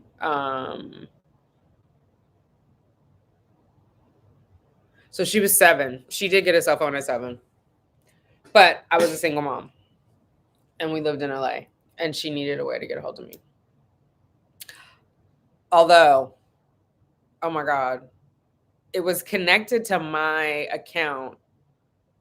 Some kind of way, this girl ran up a bill from some game on her phone because it would just charge. Now you have a lot of permissions. You can't do that. You have to acknowledge, and you can control it. But it was like a $2,000 bill or something she bought on some video games. And I was like, oh my God, lock this, lock that. But yeah, it was crazy. But it was more out of necessity, and she wasn't really calling people. It was so she could call me, and then she would play the games on the phone. And I want to say this was before mobile phones were Wi-Fi enabled. So yeah, because I got my first cell phone in 1995 before I moved to LA. So I was 24. Cell phones have come so far since then. This thing was like a garage, a remote control for it was a brick. But yeah. But I guess now all the kids probably have phones. That's probably like not even a flex. Like they just have phones. Motorola with an antenna that you could pull out. Nice. I think I'm a little too old to be breaking. Oh yeah, I agree with you, Ava. I'm trying to avoid breaking bones. I to this day. Oh no, I'm about to tell a lie. I was born after birth. I had a broken collarbone. So I was gonna say I've never broken a bone, but I was at birth. I couldn't get through the canal, and they broke my collarbone to get me out. I was breached. That was a breech baby. My grandma would say I was born ass backwards, and I've been that way ever since. You're doing good, Arlette. Yay! I've only tried downhill skiing, never made it off the training hill. Well, that's okay. Downhill skiing is a workout. Oh my gosh, yeah. And I honestly feel like if you don't start when you're little, you're at a disadvantage because I see the kids who have like no fear and they're super limber, and I feel like that just gets built in to their program. I didn't start skiing until I was maybe 16, and I can just see the difference. I mean, I'm not super athletic anyway, but I could tell like had I started younger, I probably would have been a little more nimble. Kay, now I love Samsung phones. Oh my God, does Samsung still make phones? Um, oh my God, that's cool. So Arlette, I don't know if you were here when we were talking about gifts for kids. Like, what are you getting, baby Joy Chaser? I was saying I don't believe in spending like for big gifts at Christmas. I try to do like make every day meaningful and not overblow Christmas as far as gifts, but play the religious aspect of it. I know a couple people who are contemplating going broke buying their kids Christmas gifts. And then Mrs. Living in Hope was saying her niece was like, Auntie, I need a phone. I need an iPhone for Christmas. It's a different world. My parents would give us $20, take us to the mall, and tell us to get what we wanted for Christmas. That sounds fair to me. Um, iPhones are cool, but I prefer Samsung. Okay. I don't know if I've seen a Samsung phone in a minute. I don't know. Um, I mean, to be fair, I haven't been looking, but yeah. Like, can we still raise kids on Nokias? It's vintage, right? Oh my God, we should totally be able to raise them on Nokias. Do they still make Nokias? Oh my God. I got my first Nokia phone in 2001. I think I was about 20. Okay. My mom bought it because she needed her landline, and I would spend a lot of time on the phone with my BF, now husband. Oh, okay. It worked out. So I will say, because obviously when I was little, there was no cell phones. My mom did get me my own line in 6th grade. So people could just call me directly and I wouldn't be holding up her phone. Um, I would have friends who would call who were afraid of my mom, rightfully so. They had good sense. But they would, when she would answer the phone, they would say, I'm sorry. And so then she would be like, oh, it's that sorry girl, Sally again, or it's that sorry Sally on the phone. I was like, y'all be asking for it. Just say hi. Hi, ma'am. May I talk to Tanika? But anyway, she did give me my own phone in the 6th grade. Landline. There were no mobile phones. My kids don't have phones. My son is 19 and he has one, but he bought it. Okay. My girls have tablets, but as crazy as I am and the way society is, I have control of their tablets. No, I think that's good. I get nervous. Like, there's so many things. I mean, there are grown people who are getting duped by what's going on in the internet. Like, how can we really expect kids to have that level of discernment, you know? So I think it's good that you track it. If cell phones were a thing when I was young, my mom would not have bought me a cell phone. I know 1,000%. My mom was also not into big gifts on Christmas, which is maybe where I got it from. Although on occasion you would get a thing like a bike or whatever, like that would be a Christmas thing instead of a birthday thing. Yeah. But my mom was also very much like not into Santa. I did the whole thing with Cheyenne. I wanted her to, know Santa is busy. So when you don't believe in him anymore, he just stops coming. Where my mom was like, "There, Santa didn't bring you shit. Ain't no strange white man came in here and brought you these. All the gifts are for me." Like literally, that was my mom's spiel. And she would do things like take the box of something and wrap your gift in it, and it wasn't related. Like I remember getting a box, or I thought was a box of rubber bands, and I was grumbling about it. And she was like, "Well, you could just give it back then." And then I started like feeling it. I'm like, oh, this is heavier than rubber bands. And it was like a transistor radio, which is how old I am. It was like a transistor radio, but she put it in the rubber band box. So it would be like little things like that where it was just like, don't get on the wrong side. Let me see. Oh, is it Jalonia? Jelania? Hi. Hopefully I'm not butchering your name. You said you feel like kids need phones these days with how crazy everything is. They need immediate connection to their parents. Yeah. My babies are toddlers. All three are getting learning building toys. No loud, noisy toys. I know that's right. Oh my God. I remember one year somebody brought my sister a drum set and my mom was like, I can't thank you enough. Really. I can't. I don't remember who it was. But yeah, no noisy toys. I think educational things and like developmental things, like depending on how old they are, but that good old hand-eye coordination. A book. I'm a fan of a book. I got Cheyenne books before she could like even knew what a letter was. They start with the little books of like pictures of stuff and like flipping the page and just having that tactile experience. Although now you don't even need an actual book. You can do an audio book or you could do on a Kindle or iPad or whatever, but I was big on the books. Do they still make the phone? Am I behind with technology in the UK? Oh my gosh. I don't know if they make the Samsung phone anymore, child. But I mean,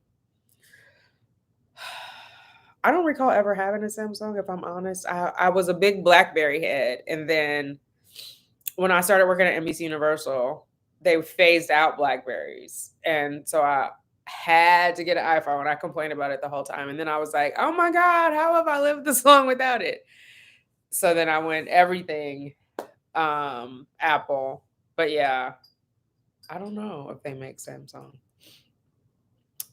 3-year-old has a parental control tablet that she barely cares for. She rather play. Oh, I like that. Pretend is much better than the tablet. And then I worry about like the blue screen for them all the time and just like that interaction, the dopamine hits that we know we get from using our electronics, which is how they kind of keep us on there. Whether it's you're going on social media or it's clicking and whizzing and whirling for you to encourage you to stay on there, like the tablets, the games. I do a lot of gaming on my not on my tablet, on my phone, because it just helps me think of nothing when my mind is going round and round. But I know there are things in there giving me dopamine hits and making me want to stay on there. I was bad for a minute. I would say when I first came back from California, and I was like getting readjusted to the time here because I had been on California time physically, but working on New York time. So I was like a little off. But I was like buying all kind of stuff within the games, like just so I could keep playing. It's its own world. It's its own world that is like feeding off your humanness, I guess, like your psychological needs. I got 2 birthdays in December and 3 to include myself in January. So we do half and half. December 1st, December 15th, January 11th, January 25th, and mine is the 8th. Oh my God, you have a lot going on. See, but I like that because then it doesn't mean that Christmas is a significant gift giving time. Like these other dates are important as well. And Christmas has its own meaning. You know what I mean? Like I never wanted trying to think of like, oh, Christmas is when I get big gifts. I didn't want that to be the message. Jaylana. Jaylana. Hopefully I'm saying that. I like that. That's pretty. Jaylana. Uh, and I was thinking maybe Jaylonia, like Apollonia, but Jaylana. Okay. He gets a lot of gifts, but not over my budget. But he only gets gifts at Christmas and his birthday. A friend of mine's son, age 4, thinks he's supposed to get a toy every time he goes to a store. Oh no, he needs to get a job. Yeah, I think that's too much. I think that's too much every time. Okay. Um, yeah, Christmas and his birthday is a good go of it. I think though, because I have a daughter, there were also times where I would give her gifts just because or flowers because I feel like I wanted to set the expectation of like when she has a partner, when she's partnered, that they randomly bring her gifts and it's okay. Like it doesn't have to be for a special occasion, but just because. I don't know. I'd have to think about it if I wanted to do that with the son or not. But I also just wanted it to be I wanted to normalize gift giving and not have it be occasion based. And because I'm religious but not super religious, I did want to pay homage to like why we have Christmas and make that the focus of it. But I love Christmas. I love the winter. Like I love the merriment of it aside from the religious part of it, of just like 'tis the season and Christmas carols and watching the movies and eating sweets, and just like I have such a fond memory of it from like Christmas with my grandma and my mom. And part of it is I feel like I had their undivided attention, and so that was magical too. So I have like good memories of Christmas, but not specific to gifts. Yeah. We do Santa, but we are Christian, so I explained that we and Santa give gifts to celebrate Jesus. Oh, I like that. Yeah.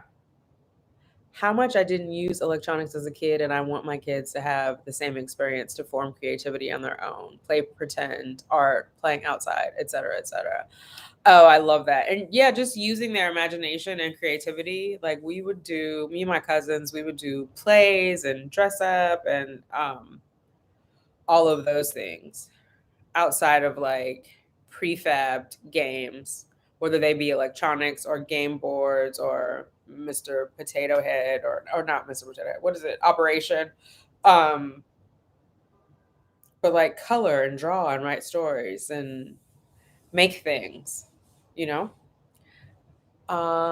Let's see. I bought all kinds of art and journaling supplies this year, and I hope to do more of that and less connecting to technology. Oh, I love that for you, Janaya. I think that is amazing. Yeah. I've been doing my adult coloring lately too, which is good. Partly because of the lettuce, but it feels good. And I just like, I don't know. It feels non stressful and like I'm not chasing a dopamine hit. I saw all this now. We'll see. It's hard. Uh oh. I missed it. I say all this now. Arlette, exactly. Okay. Talana is agreeing with you, Arlette. Yeah. Oh my God. Yes, the lettuce, girl. It's the weekend. I started with the lettuce earlier. I had waffles and chicken for brunch. Brunch was about like 4:45, 5 o'clock.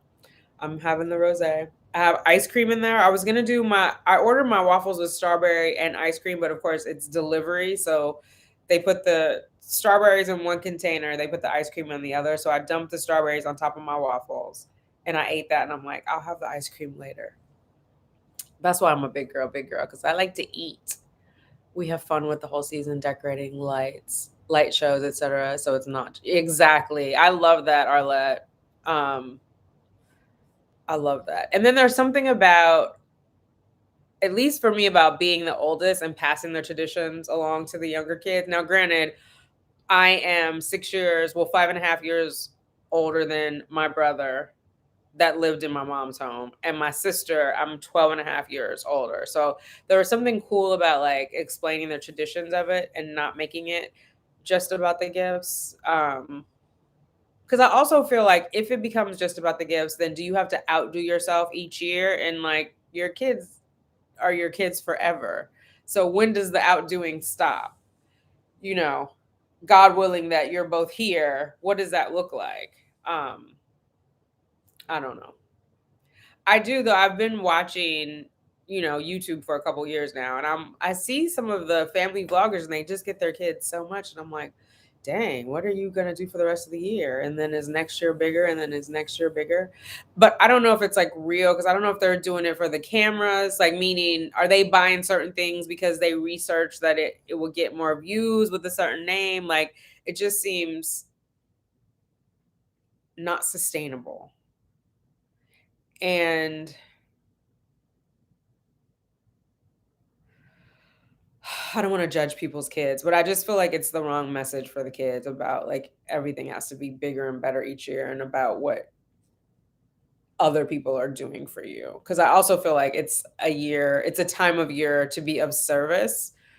And I haven't done it here in New York, but when we were in LA, we would go to like food kitchens and I don't even know if they're doing stuff like that in COVID, but we would be of service too. I just think like all of that is about the season and not just like, this is what I got. This is what I got. This is what I got. And I got to show you on Instagram. It's such a different world for our kids, like for the kids that are coming up now. And it's like, how do you kind of help them? I was going to say curate it for them, but you shouldn't because they need autonomy. But how do you help them curate the world for themselves? Like, how do we set them up with the right tools? Um, ML says, since you use technology for work, were you able to help Cheyenne with learning to use the computer?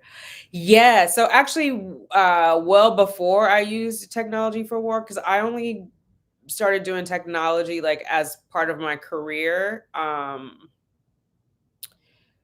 in 2009, which is after we moved to New York, and she was 13 at that point. But we had a computer in the home before she started grade school. Like she was in preschool. We had a computer. We had AOL. I know some of y'all ain't old enough, but we had AOL dial up, the ones that came with the floppy disk, not even the CD, because they came out with like the CD-ROM later. It was like the black floppy disk. We had AOL, and you would hear the modem dialing out, and nobody could call you in on your landline unless you had two lines, which I eventually got two lines, and I had like the modem and the fax connected to the second one. But so she's very comfortable with technology. Like she always has been. Like I said, she got a mobile phone at 7. And now sometimes when I'm like, I can't get something on the TV, like I'm trying to preview something from my phone on the TV and she'll help me out. So she's very, very comfortable with technology. But I think that's true for most people her age. Like she's a millennial, she's 27. I think that's true of that group. Hopefully that answered your question, Emma. Let me know. We aren't doing a lot since we are about to come on orders to leave here soon. Oh, when will you get your orders, or you don't know until like you just know they're coming? Whew, that military life. Mad respect for it. Alexander says, here's what I wonder. If you make a video called Everything I Got My Kids for Christmas and YouTube is your job, can you then deduct them? Probably not the gifts.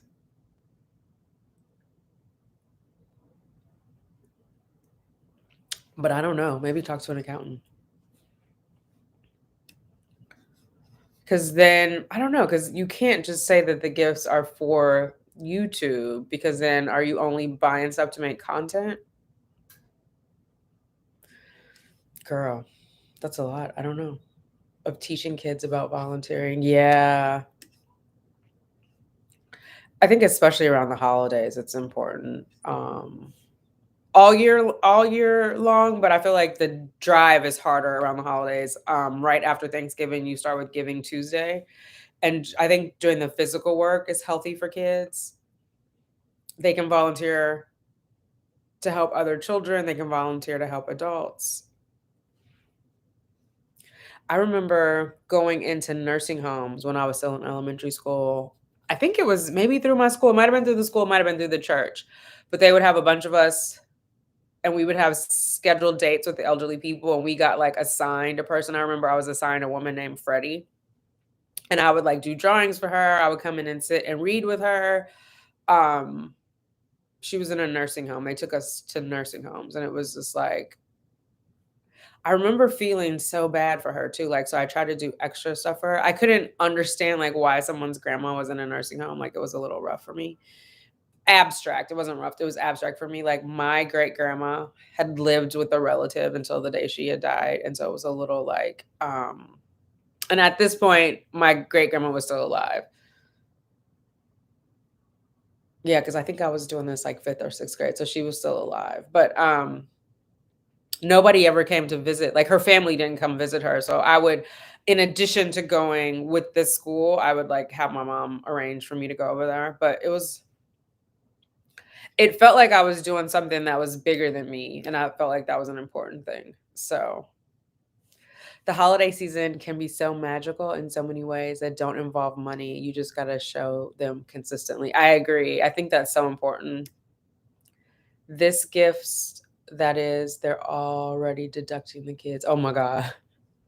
Wait, are they deducting the kids as part of a business expense?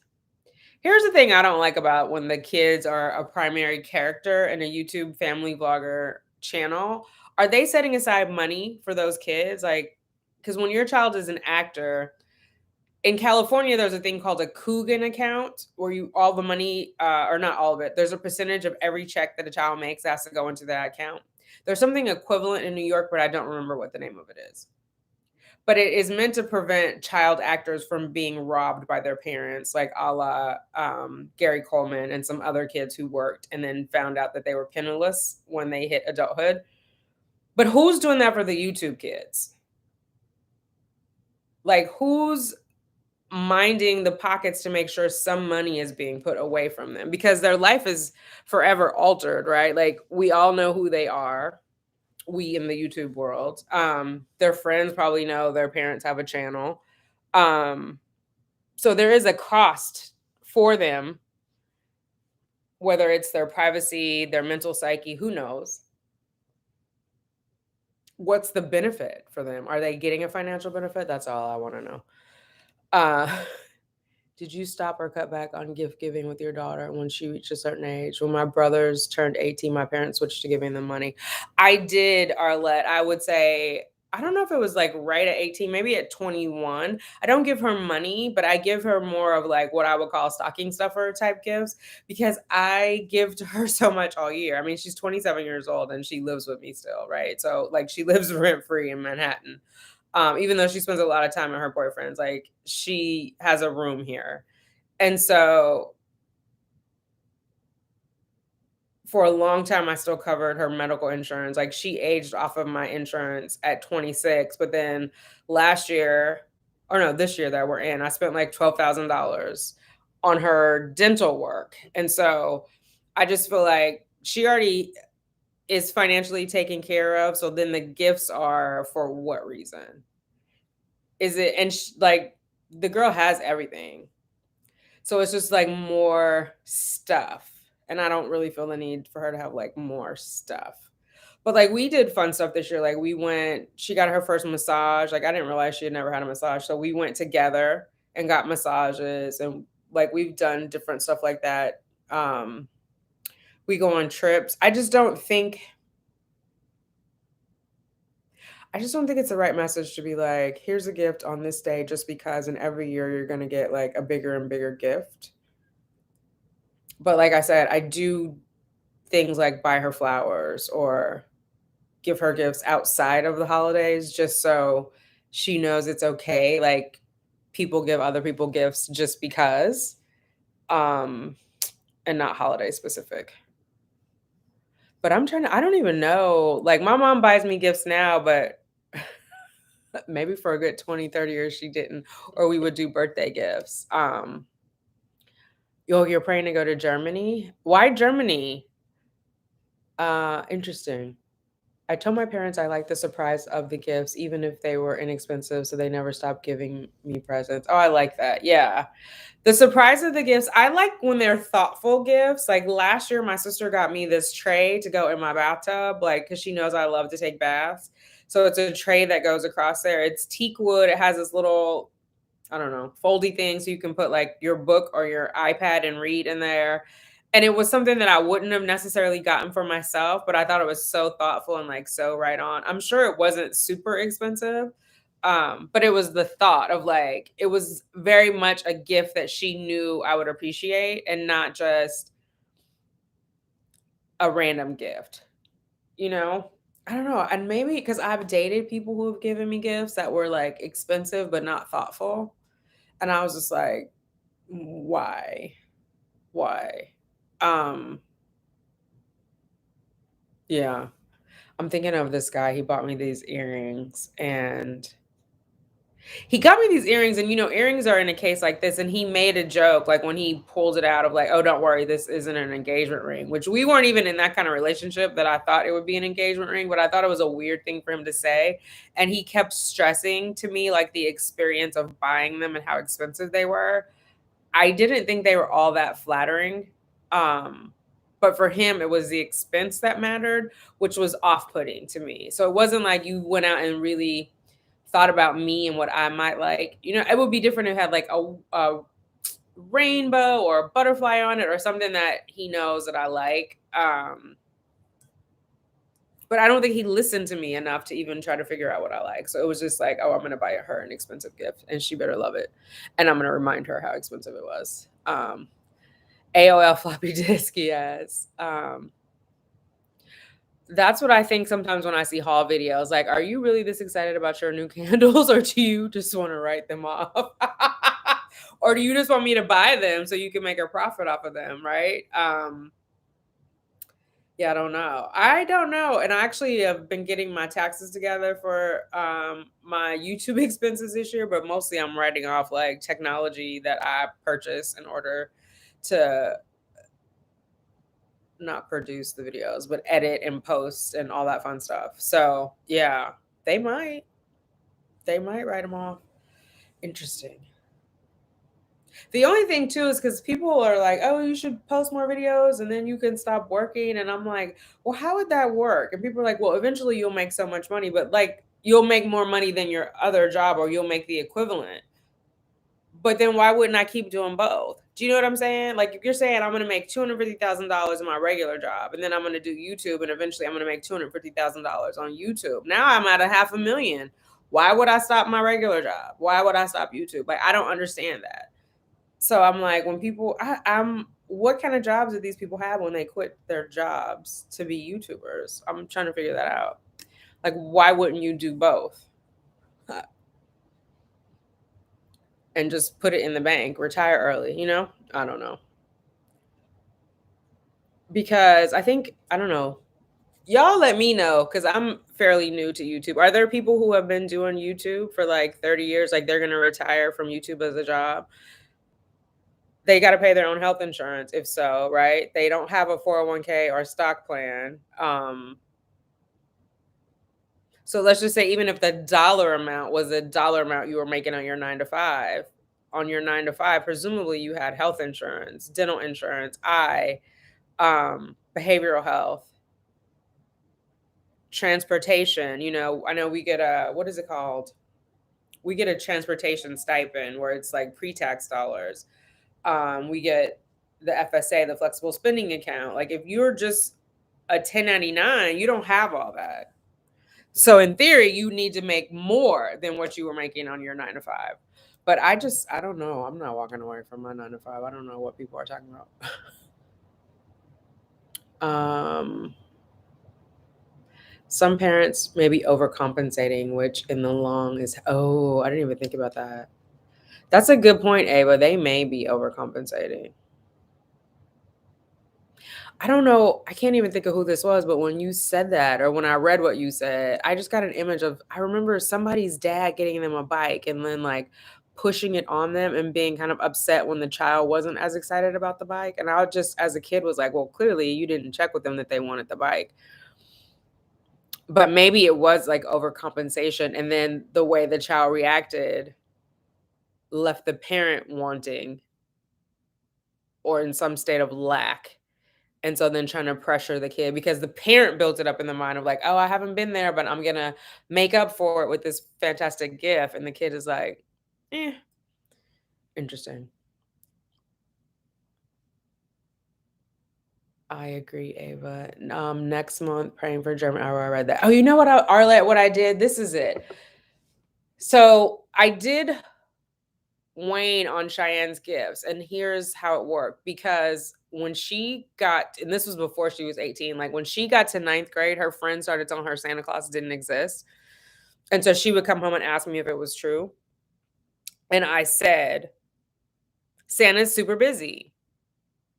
When you don't believe, or when any other child doesn't believe, he just scratches you off the list. That's like one less thing he has to do. He has so many houses, he's so busy. Like he only has time for the kids who believe. So once you stop believing, he's not going to come.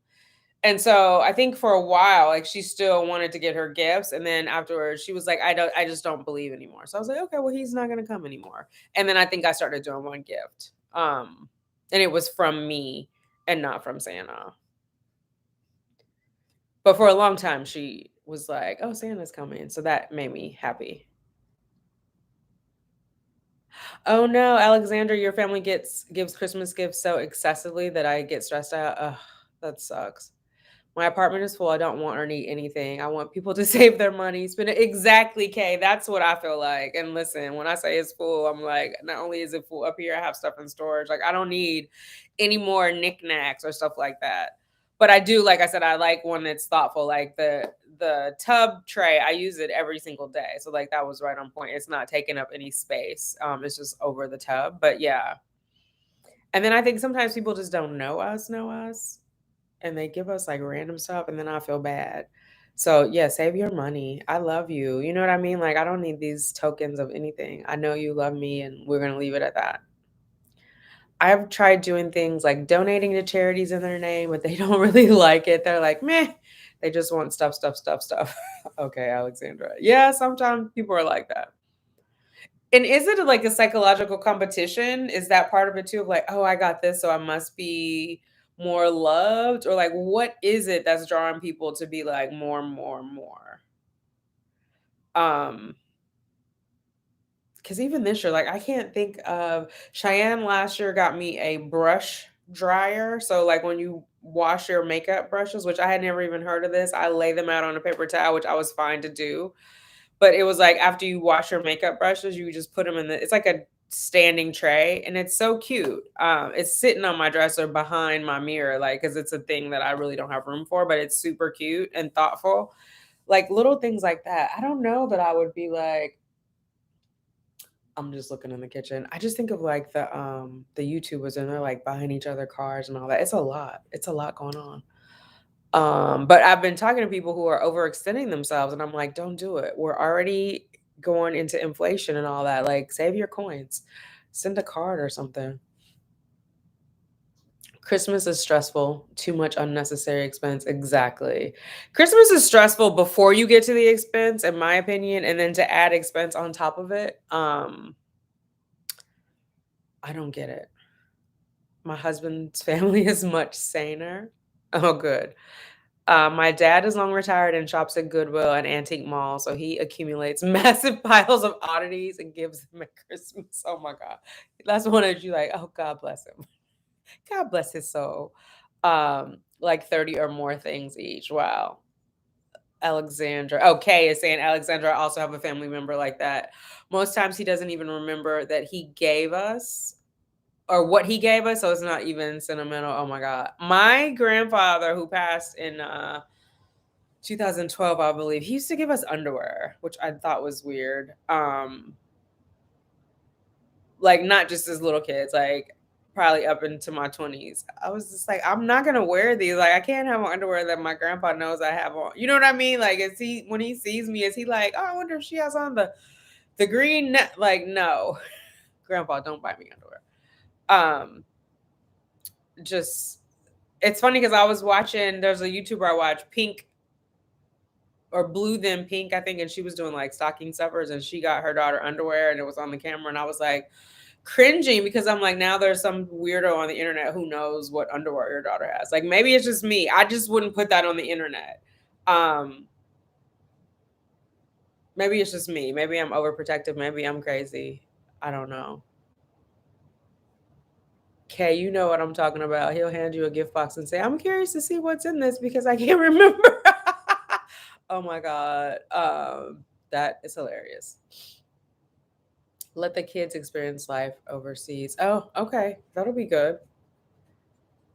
Will they have to learn German or is it isolated enough that I'm asking because I dated a guy who was a service member who could say some German words, but not a lot. But as kids, like that's a whole new adventure. How exciting would that be? Uh, we both have been to different countries since we both are military, but the kids never left the US. So we always said if we get the chance to PCS overseas to go for it, that would be cool. How old are your kids? That is exactly how it goes. That's why I don't feel bad giving stuff away. He doesn't need to give me so much stuff. And he says, don't worry, none of it was expensive. He is who he is. I'm not changing him. No, you are not, sis. Um, who don't, that's people who don't like their job. Okay, Arlette, thank you. Because I was just like, baby. I love YouTube and all, but I can't see not having my job. And sometimes YouTube can be pretty brutal where I'm like, I need to take a week off. I've just seen the mental health stress. Like some people who do have this as a full time job and they're going through breakups or loss or something else and they have to keep recording because that's their income. Where I'm just like, oh my God. Because for real, I love all you guys, but it might be one day where somebody says the wrong thing and I'm just pack up and go up the road. You know, I doubt it. I mean, I have felt like that in the past. I feel like I'm a little more in control of my emotions now and much more understanding of like trolls and crazy people than I was. I was very like Pollyanna coming on here, but yeah. Laura, I don't know what that means. Was it nice underwear that could have been innocent? No, okay. It was like G strings. When I'm telling you, it was like I remember one was like a green. It was Christmas green with a netting on the front and a G string in the back, and I was just like, for real, for real. It wasn't like the day of the week underwear. It was like racy underwear. I don't know. And there were no bras. It was just like the underwear. So I'm like, did he get this on a clearance somewhere? Um, you gotta love grandpa, yeah. Or maybe it wasn't a G string. It was a bikini. It was a bikini. Because I remember there was a certain age where I didn't like I wore a full panty. So at that time, like a bikini was kind of racy. If we go, we are already planning trips to Italy, Spain, France, and Egypt. Um, No, okay. I don't think it was a G-string. In my mind, I was making it, but I feel like it was probably I just remember having the emotion of feeling like it was racy, but I feel like it was probably a bikini and not a G-string. But yeah, Italy would be amazing. Spain, France. I need to get to France. Egypt would be cool. I've been to Italy. I've been to oh my God, Milan, Venice, Tuscany, like the Florence region. There's one more that I can't remember. I also went to Switzerland. I took a bus from Milan into Switzerland, which all of those were nice. I want to go to Paris or outside of Paris. I want to do wine tasting there. I think that would be fun. My dad would do that if he found a bin of clearance underpants. He can't resist a bin. Maybe he was, and my grandpa was cheap. Maybe he was in a bin shopping somewhere like at a Kmart or a Walmart or something. I don't know. But I was the oldest grandchild. And so mine, I don't, maybe it was like an acknowledgement of me getting older. I have no idea. But I was such a tomboy. I wasn't wearing no damn net underwear. Like I damn sure wasn't shaving at that time. You know what I mean? Like I wasn't that type of little girl. So maybe that was a hint. He was trying to girly me up. Maybe I was looking too butch for him. I don't know. But it was just like, oh my God. But I think gifts also are a way of they can be. No, let me not put that out there. I was thinking they could be a way of like a reflection of how people feel about you, but I'm not even gonna give them that much credit. I think I got a lot of gifts that had nothing to do with me or what that person thought of me. They were just like, oh, they had a list, they checked it. Okay, she gets that. But whatever. Yeah, it is. It's totally awkward. It's totally awkward. Like, get some socks. I'm a sock lover. Like that would have been bomb to me if we just had to get some intimate. Some socks would have been fun. Um, yeah, I don't know. I don't know. I think after a certain age, when kids are like not into, I don't know. I have to think about it when gift giving goes wrong. After a while, our family started doing Secret Santa, so you only had to do like a one for one. I think that made it easier because, again, we're country folk. That in general, it's a large family. Yeah, there's a lot of. My aunt has 5 girls all by herself. My mom has 3 kids. At when we were growing up, obviously my brother is gone, but that was 20 years ago. My one aunt, 2 of my aunts only had one child, but then they partnered with people who had children. There's a lot of us. I just can't imagine like being an auntie and trying to get all the kids something. So I would just do one and done. Because that's a whole other pressure. And then I feel like depending on, I'm not gonna say I heard any of my aunties saying this, but I can remember being a child and hearing women comparing gifts or like, oh, I can't believe they got so and so this or so and so that. And I'm gonna say this, if my family watches it, they can deny it. This is my version of how I remember it. I have a cousin who has a disability with one eye, and they would buy a doll and they would take the eye out and give it to her, or they would scratch the eye out and give it to her. So then the aunties would be gossiping about that. Like, how dare they do that? Oh, maybe they were trying to be inclusive. Like, no, not the doll with one eye. Like that's not a thing. But yeah. I like to get people candies, pecans, and special mail order bacon. Oh, stuff that doesn't stay around. Oh, I like that too. Yeah. Sometimes I'll send my mom the fruit, like what is it? Is it Charles and David? Where they do the pears and the different stuff, or cheeses. I'll do that. I think I did my childhood best friend, like, I can't even remember, some kind of meat that came every month because she lives in Florida. She likes to barbecue. Is it a Vermont teddy bear or some kind of teddy bear? Those, yeah, I don't know. They would give her a one-eyed doll. I don't know how to feel about that, man. Harry and David, thank you, Janaya. Yeah, I mean, listen, my family is a little bit off the chain. That's all I can say. My family is a little bit off the chain. And gift giving is a touchy subject. One year, my stepmother got me a Barbie doll for my birthday. And the Barbie doll had blonde streaks. And my favorite auntie was upset with my stepmom and was like, why would you get her this hooker doll? Didn't go well at the birthday party. Didn't go well. It's bad enough kids are bullied in school. Let them feel some type of normalcy. Exactly. All I can say is my family was off the chain. Um, Harry and David pears are yes, they're so good and so juicy. So sometimes I'll send that to my mom. There's another one. They have a mixture where there's like chocolate and stuff. But I agree, something she can consume, something that's just for her. But my mom will be happy with a carton of cigarettes and some Bud, not Bud Light, some Bud, Budweiser, not the chewy stuff. Yes, honey, what's going on? You want to get up here? Come on. You want to come up? No? Okay. Yes to the pears. Hooker doll. Yes. Harry and David, Arlette said it too. Yeah. So, and I got introduced to Harry and David. I was working at some office and like one of the clients had it delivered and it was like the best thing ever. I was like, oh, what is this? And then I've been hooked ever since. That was back in when I was in LA. Are you coming up, honey, or no? Come here. Let me see. Oh, okay. You want to say hi? This is Justice. This is the little one. You want to say hi? You want to say hi right there? Who's that? Lately, she's been, if there's a dog on the TV, look right here. Who's that right there? Look right here, Justice. Look over there. Who's that? Who's that pretty girl? Huh? Who's that pretty girl? Mm.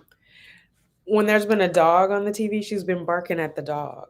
Like she knows there was a promo for Clifford the Big Red Dog, which is obviously animated, but Clifford was moving its head like this and like his little paws and his tail would move every so often. And she just fixated and she was like barking, like, you better recognize me. You better acknowledge you see me. What you doing in my house? Which was funny to me. As I adult now, if anyone is gonna give me a paid bill or a massage, yes, ma'am. I know that's right, okay. Oh my God. I treated myself to fruit of the month. Oh, nice. I like that idea, Arlette. And that's a great self-care and it's healthy. Um, I like that. Hey, precious one, how are you? If I feel like one of my family members are struggling a little bit, I usually send something for the kids. That makes sense, Storm. I think that's beautiful. I just am like, I don't like it when it's a competition with the gifts or people are like complaining about it because the person went out of their way. I just feel like it gets a little iffy, but definitely if you see them in need, that's like it gives them grace too, right? Because it's not a handout, it's this time of giving anyway. And so I think it helps, keep their pride intact and they don't feel like they're getting a handout or whatever. So I think that's great. Just like the office white elephant exchange, people always love a bottle. Absolutely. They sure do, Janaya. They sure do. Hey Storm, how are you? You hate gift exchanges for work? We have not been doing gift exchanges. I usually like my manager will give me a bottle of wine, I'll get her a bottle of wine and we keep it moving. And actually, last year she had it shipped to my house. I didn't have one shipped to her house, so she sent me a bottle of wine for Christmas, which I thought was nice. And she sent me a bottle when my brother passed earlier in the year, which I didn't even realize till like a month later because I had just taken the box and took the wine out. And then when I was like breaking down the box, I was like, "Oh, it's from," and so I had to send her a note like, "Sorry, I didn't realize." Yeah, but I was drinking anything and everything, so I don't tell no one what I'm doing. Right. Someone wrapped a massager, not a massager. For work? Wait, what? They gave it as a work gift? As a white elephant? Girl, our HR would have had a fit, not a massager. Although speaking of that kind of massager, I might be in the market for one next year. I have been seeing these YouTubers talk about it and I'm like, should I? I don't know yet. I might be no more good. It'll be a situation. It won't ever be another video posted because I'll be off somewhere with my massager. Are you okay? Wait a minute. Your arm is. Hold on. Let me fix this. Your sweater's coming off. Okay, hold on. Hold on. Let me get your arm in. Okay. Let me see. Okay. Can I have this hand? Thank you. Okay. Is that better? Is that better? Yeah. All right. You got one? Oh my God. One of the YouTube ones? Send me a link, TK. Send me a link if it's tried and true. I don't want to be out here experimenting because those things are expensive. Um, Thank you, Kay. Get you taken care of. That's what I'm saying. That's what I'm trying to do, sis. But I need one that's tried and true. Those things are kind of expensive. I want one that works. It can't just be zzz. Um, but yeah. Oh my God.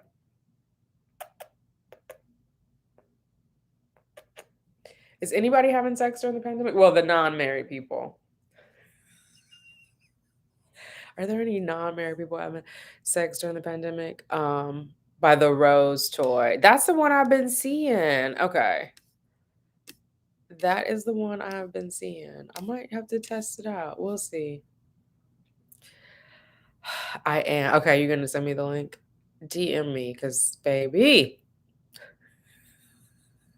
we gotta bring in 2022 with a bang. Oh my God. It's okay to have a box of toys. Just saying. A box. Okay, more than one. I need to start with one. I need the one to be really, really good before I invest in a box. I'm not opposed to it. I just I'm ready to level up. Like my old massager was really a massager. Like it flexed both ways. Like I want one that's down for the get down. No, it's too dark to go outside. Come back. Oh my God. No, she's not. No.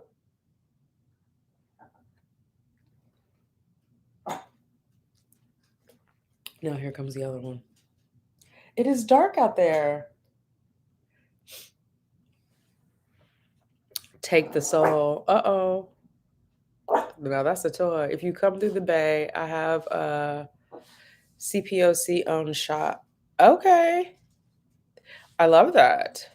Um, I need my soul.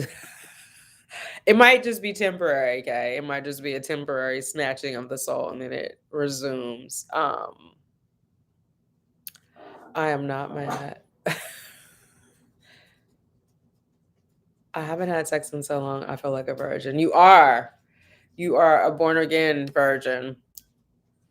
Now, mind you, the toy is not going to count as sex, but it's just going to knock out some cobwebs or two. Baby, I wonder if that was a thing. Like, do you think they sold more toys during the pandemic? Um, they had to have, right? Although the shipping has been kind of wonky with everything. How would you guys feel if somebody sent you that for Christmas? If somebody just sent the rose? Like, would you even, I don't know if I'd be able to make eye contact. If they just sent you this and were like, Merry Christmas. Oh my God. People are gonna have sex if they want. Lord, I would thank them. Okay, TK gangster. Wow. I mean, who sent it? I don't know. I don't know. Maybe they sent it anonymously. I don't know. It better not be grandpa. Well, grandpa's gone now. He's transitioned. But imagine, um, Janiyah said the same thing. It better not. He better not. Embarrassed, hurt, ashamed. If you knew who it was, right, Ava? But what if they just sent it anonymous and they were like, "Merry Christmas, Happy Hanukkah, enjoy." Um, Wait a minute. What did Janiyah say? If y'all want to know, I'm having some of the best sex. Hey, girl. I do want to know. Is it with the rose? Don't have me burning up credit cards tonight. Oh my God. Here go TK. Listen, Linda. I know that's right. Oh my God. I'm here for best pandemic sex. I'm a fan of a good orgasm. Ava, that's okay. Oh no, you don't want it, even an anonymous toy. Well, first, let me back up, Ava. Would you use a toy? Would you ever purchase one on your own, or just is it purely the idea of the toy that is like, eh? Kay said, "I love that for you, Janiyah." Is it Janiyah or Janaea? I feel like I knew it, and now I'm like flip flopping between both of them. Um, but I'm here for the best sex. I'm here for the best sex. Like that is definitely. What about weed shops in the Bay Area? Like what's that like? I know it was only medicinal before, but I think it's open now in California like it is in New York. I want to hit some spots up. It's not with the rose, it's a real life. Oh, well, girl, listen. We all need a real life warm body, but it's a shortage right now. Did you guys meet during the pandemic or before the pandemic? Because I haven't had sex with a stranger during the pandemic. I was gonna say I haven't had sex, but I have with my sneaky link. But like net new person I just met, mm-mm. But I've been meeting some crazy people. No, I would never buy one for myself. A little too shy. Okay, that's fair enough. Think Queen Kamahamia. Girl, now you didn't put another word is. I'm gonna have to look it up. Wait, let me paste it into Google and see if I can get a pronunciation on this. Hang on. Can you guys hear me okay? The heater just clicked on.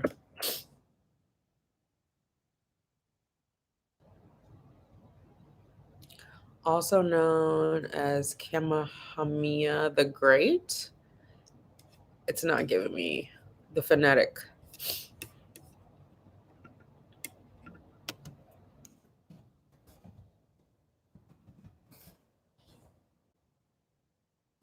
Oh, it's giving me a video, which I don't want to play while I'm on here with you guys.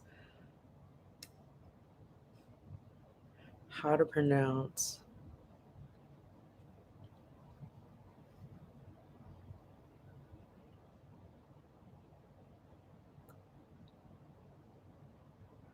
Kamehameha. No, Kamehameha. I don't know. Okay, I'm gonna work on it. When I'm off of here, I'll play a video with it. There are 3 weed shops within them. Okay, I'm here for it. Yes. What is a sneaky link? This is a new term to me. Oh, a link that you linking up with somebody on the sneak. Um, so he's my sneaky link. Me and Sneaky Link are on the outs, but give it a few. That it happens that way sometimes. Kamaya Maya. So is it Jonaya? Okay. Oh my God. Of Hawaii. The king eyed Kamaya Maya. Sorry. Jonaya. I'm gonna say Jonaya. Um, but yeah, oh my God.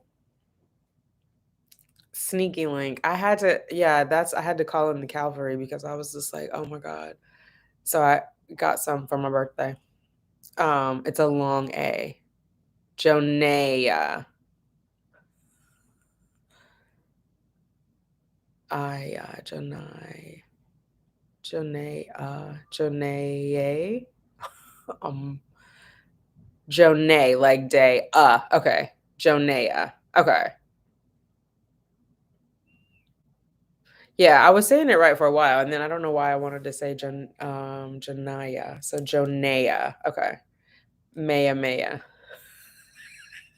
Jonaya. Jonaya. Okay. We got it. We got it sorted out now. Oh my goodness. So hopefully you guys are all staying sane during the holidays. Hopefully you are remembering the season, the reason for the season. Is anybody else? I know a couple of us are reading the Asking It Is Given book by the Hicks. Oh my God, Abraham Hicks, which is Esther and Jerry. Jerry has transitioned, but it's been interesting. People do it all the time. That's why I just go by Jay. Oh, okay. Like J baby in the corner. That makes sense. I'll remember it now. I had it for a while and then I don't know why I started saying it the other way. Jonea. What is happening? I stepped away to clean up baby joy chaser spill and I come back to y'all talking about toys. The gift that keeps on giving, Arla. The gift that keeps on giving. We were discussing if people were having their cobwebs knocked out, if they were having orgasms. Janae is having the best sex not using a toy with a human. A few of us have explained that we've recently acquired a toy or are soon to acquire once I get the link. And one of us has expressed that she's embarrassed and would not like to use a toy, and especially would not like to use a toy that was gifted to her for Christmas. So I think you're all cut up. And then I was butchering a name, and we went through a whole phonetic exploration of kings in Hawaii, long A's, and was the king of the Hawaiian island. I saw that when I Googled it. It did say that. But I couldn't, the only pronunciation, I had to play a YouTube video, so I couldn't get the pronunciation. But someone is saying it's rooted in Japan, which I mean would make sense because Hawaii has lots of Japanese traditions.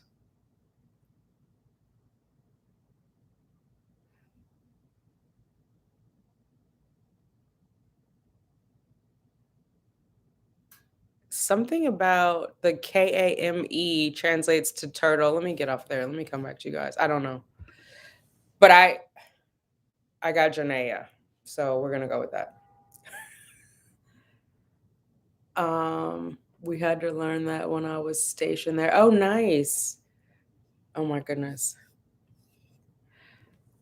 It is. I think it's expensive when you're stationed there in the military, isn't it? It just seems like Hawaii and their 8% tax or whatever it is seems kind of expensive. But I do appreciate the military folk there.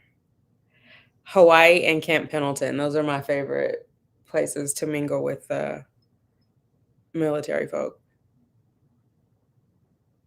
Although before I turned 21, we also used to go to Lemoore Air Base, my childhood best friend and I, and go to their events. We would like drive up there, drink ridiculously, and then rent a room and stay overnight. Or, well, I'm gonna just leave it at that.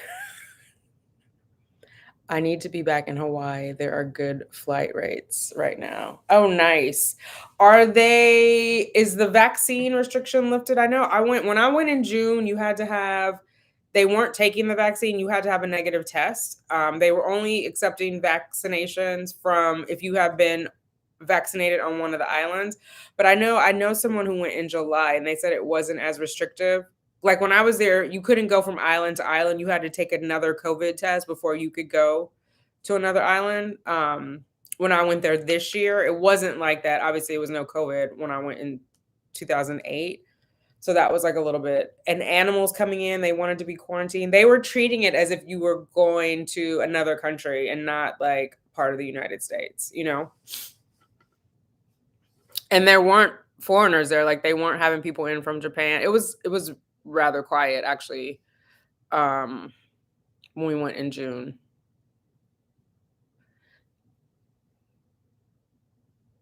No, you get a huge cola. Oh, I don't know what that means. Talena. A huge cola for what? Um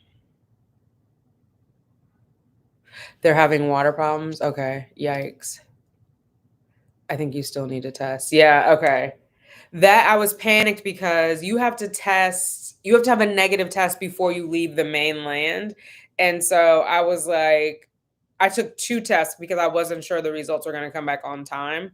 And they both ended up doing it. It was fine. But I wanted to have like a paper in my hand. The first test I took, they were going to send me a digital. And I was just like worried. I went and took another one and I waited and they gave me a printout and it was like stamped official something Hawaii on it because I guess each destination required a different test. But at that time, if you left and your negative came in after your flight left the mainland, they were going to make you quarantine for 14 days, even if it was negative. They wanted you to not fly there if you were not sure. And I guess they just felt like you were being reckless, so you sit in a hotel room. So I was panicking and had to you mean cost of living?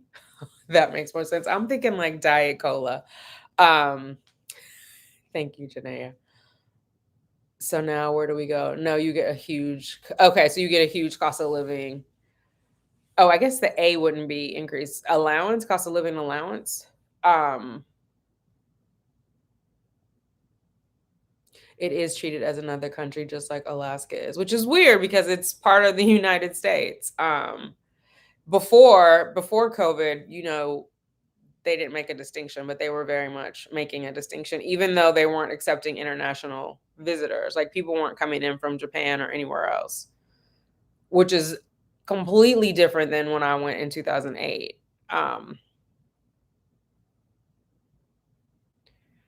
We're giving everyone a 6% COLA raise starting January 1. Who's giving up? I need a 6% in January. If the inflation goes up, they will raise your cost of living. What's the A stand for? I know COL will be cost of living. Cost of living assessment, cost of living. But that's good. I had a friend get stuck in Jamaica quarantining because he tested positive leaving vacation. Yeah, I know. So I think I recorded that part in one of the vlogs this week. One of the people at work, she got stuck in Italy because she tested positive. And then there was someone else who got stuck in Bali because not because she tested positive, but because someone in the room she was in tested positive because they had like bunked up or whatever in a hotel room. And so I think there were four of them. One of them tested positive for COVID, so everybody had to stay. And it was supposed to be like a quick trip. Same with the lady who went to Italy. It was supposed to be like 5 days. And then she ended up stuck in a quarantine situation for 14 days, which I would lose my mind. It's always been treated like that, as military calls it overseas tours. Yes, allowances. Oh, cost of living allowances. Okay. Yeah, that's weird. Like as a civilian, it was transparent to me in 2008 if it was treated like that. Like I did not feel like I was traveling internationally going to Hawaii. I went from California, from LA to Hawaii, and it felt like if I was going from LA to New York. But this year going to Hawaii, they definitely treated it like as if I was leaving the country, like as far as my entry into Hawaii and the requirements. Which was interesting. It was interesting. I mean, it was all fine. Um, you don't have some of the perks that you would internationally. Like there isn't the global entry permissions or any of that. I'm trying to think when I flew out, priority boarding was still there. I think I actually had to get clear because there wasn't, I can't remember if it was leaving JFK or coming into Hawaii, but there wasn't they weren't, the TSA pre-check wasn't staffed. So I bought that clear whatever and they do facial recognition so that I didn't have to wait in line. But it didn't matter because at least coming into Hawaii, because we queued up to like be admitted officially onto the island. It was at least an hour after getting off the plane before I was actually in Hawaii. Like I was in the airport for an hour, hour and a half getting clearance.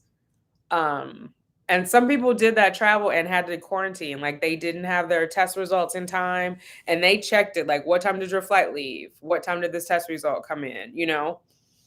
And they ended up quarantining. And some people got to quarantine in their hotel that they had booked, and then some had other quarantine provisions. I'm not sure how like they determined it. Like maybe somebody had a positive test. I don't know how they were distinguishing it, but it was for the most part on your dime if you got on that plane and weren't sure you were negative. We're doing big bonuses next week too. It's my Oprah moment. You get a bonus. You get a bonus. I love that. You literally sit in a room for 2 weeks. For the quarantine, oh, girl, they do customs checks. Yes. Now I've always remembered the customs checks, but also, I mean, because I'm from California, there was custom checks in California. Like, you know, you can't bring in certain fruit and all that. So maybe it didn't feel that different to me. Because there's just certain fruit, for certain plants, vegetation that you can't take into California. So it wasn't weird that there were certain things you couldn't take into Hawaii or you couldn't leave Hawaii with. But I did feel like I wasn't a citizen going there. Do you know what I mean? Like I wasn't a citizen of the place that I was going this last time. Sorry if you already talked about this. Are you traveling for Christmas? The plan is to travel. I don't know yet, Emma. The plan is to go to California. But I haven't purchased a ticket. It's not definitive. Are you traveling for Christmas? Are you going somewhere or have you already traveled? We'll see. It's all TBD at this point. Next week is a full week of work and then we'll figure it out from there. I'm off for the rest of the year and I go back to work the first Tuesday of 2022. I applied for global entry pay, never finished it. I used to travel a lot pre-COVID because I still get it when I travel. Maybe I can still. Yeah, I think global entry is good for 5 or 6 years. I actually am meant to update mine this year. But I wasn't pressed because I'm not traveling internationally. I mean, it's good domestically because it gets you your TSA pre-check. But like the real thing is like coming back. Like I felt the difference. I had global entry when I took my mom and my sister to Italy in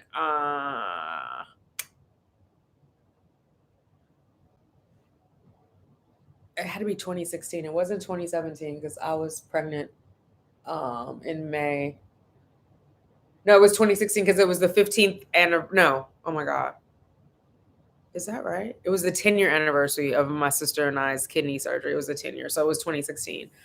But coming back was a breeze. But my mom and my sister did not have global entry, so it took them a while to get through. But yeah, I'm just not buying that enhanced license.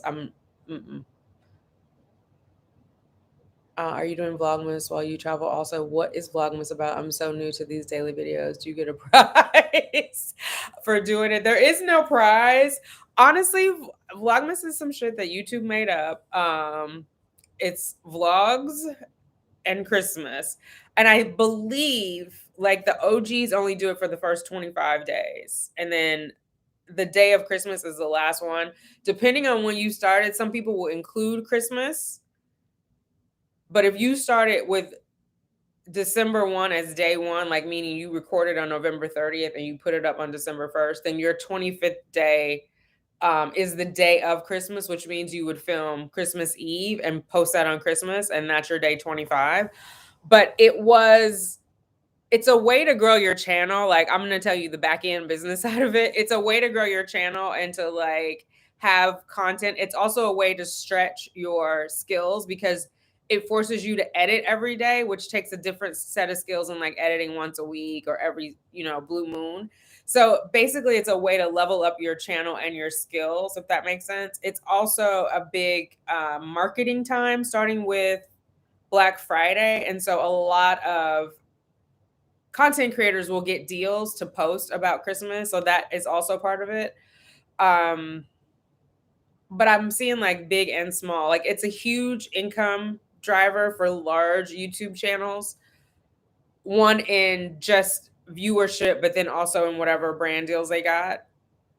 A lot of companies, a lot of brands are spending a lot of money in November and December for content creators to push their stuff. So there's an opportunity for that.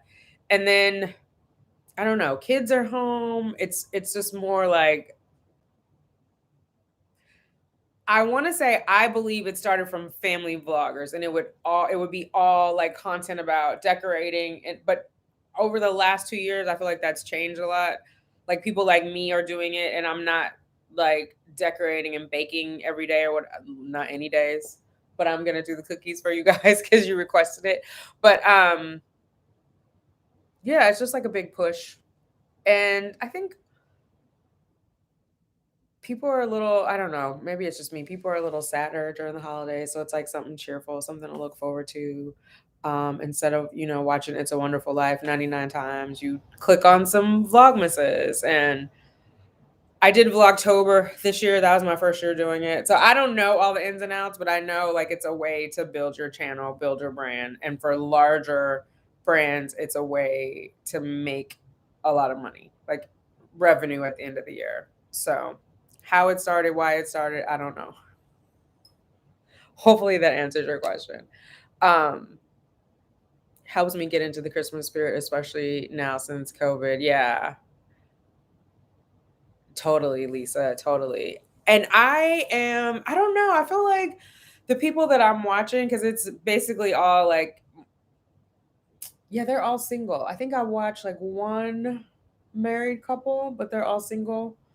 Um, Actually, I should correct myself. I've watched one heterosexual married couple. I've actually watched a lot of lesbian couples do Vlogmas, and some of them have kids and some of them don't, but they're all cute.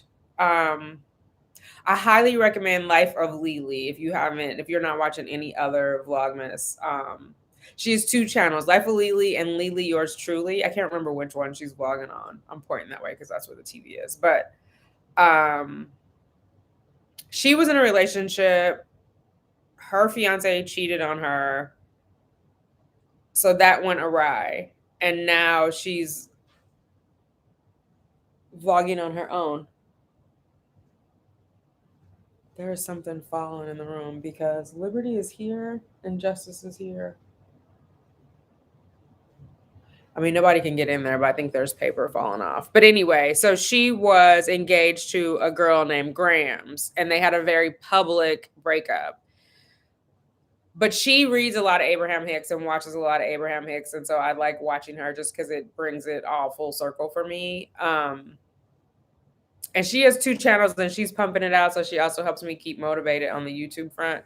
But I just like all the different stories and like what's going on with people. I just feel like I don't know if people are nicer or what it is. It's just different than like a vlog in May or whatever, or whatever. I'm traveling to Chicago and got my ticks a few months ago. Up until this year, I used to get ticks at the last minute due to job, but it causes me more stress sometimes. Oh no. Okay. Months ago. I have never bought airline tickets months in advance. But that's awesome. Oh my God. It's funny. I was gonna go on a cruise with the twins, with my sisters, for their 50th, which was like a couple 3 years ago now. And they wanted me to buy my tickets like the year before. I was like, I'm not doing that. And they kept having their travel agent call me, and I was like, is there, like, are you getting a commission? Like, I don't understand. Why would I need them right now?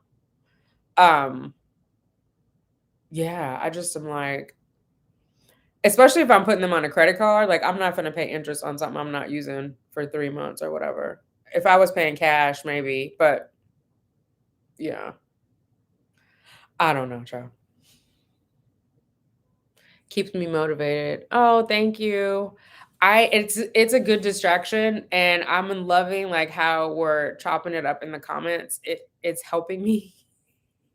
It's very therapeutic, and I feel connected to you guys. So it's been a good distraction, especially because I'm not where I thought I would be at this time, especially on my TTC journey. And so this is a good distraction. And I'm kind of in limbo. I can't do anything like toward getting pregnant until January when I have my biopsy. So this is a nice distraction. And it's good for introspection and like what I need to be clear on what I really want, as clear as possible. And I don't think I've prior to this challenged myself about that. I knew what I wanted, but kind of in a vague way. And I want to be as specific and as clear as possible, right? Like the book is saying, ask and it is given. Well, girl, what are you asking for? Let's be clear about that. So, good night, Tania. Taking my mom home. Happy holidays. If we don't get to chat again, absolutely. Happy holidays to you too. Hey, Hope and Victory. How are you? Welcome. Advent is a season of waiting. Whew. Yes, it is. Yes, it is. It's what we do in the wait, Alexandra, I think that marks us, right? What we do in the wait. So I'm trying to be productive, and Vlogmas is definitely helping my psyche. Good night, Alexandra. Thank you for joining. All right, ladies, there's 23 of us in here. We had 28 a moment ago. I'm going to call it a night. I'm going to try to say a short good night. I want to thank all of you guys for supporting me. I want to thank you all for being here. That means you had your notifications on. I appreciate you. I'm appreciating the fellowship in the comments of the vlog. I thank you for rocking with me. We've come very far, very fast. I don't know if you guys realize it. So I appreciate you. Yeah. Oh, yay, hope and victory. I'm glad you're good. We're going to wrap it up, Mama. We've been on here for a minute, 2 hours and 41 minutes to be exact. So I think we're going to wrap it up. I'm going to go drink my rosé. This is the Vlogmas Day 12 video. So I'll be back tomorrow with Vlogmas Day 13. I love you all. Talk to you later. Bye.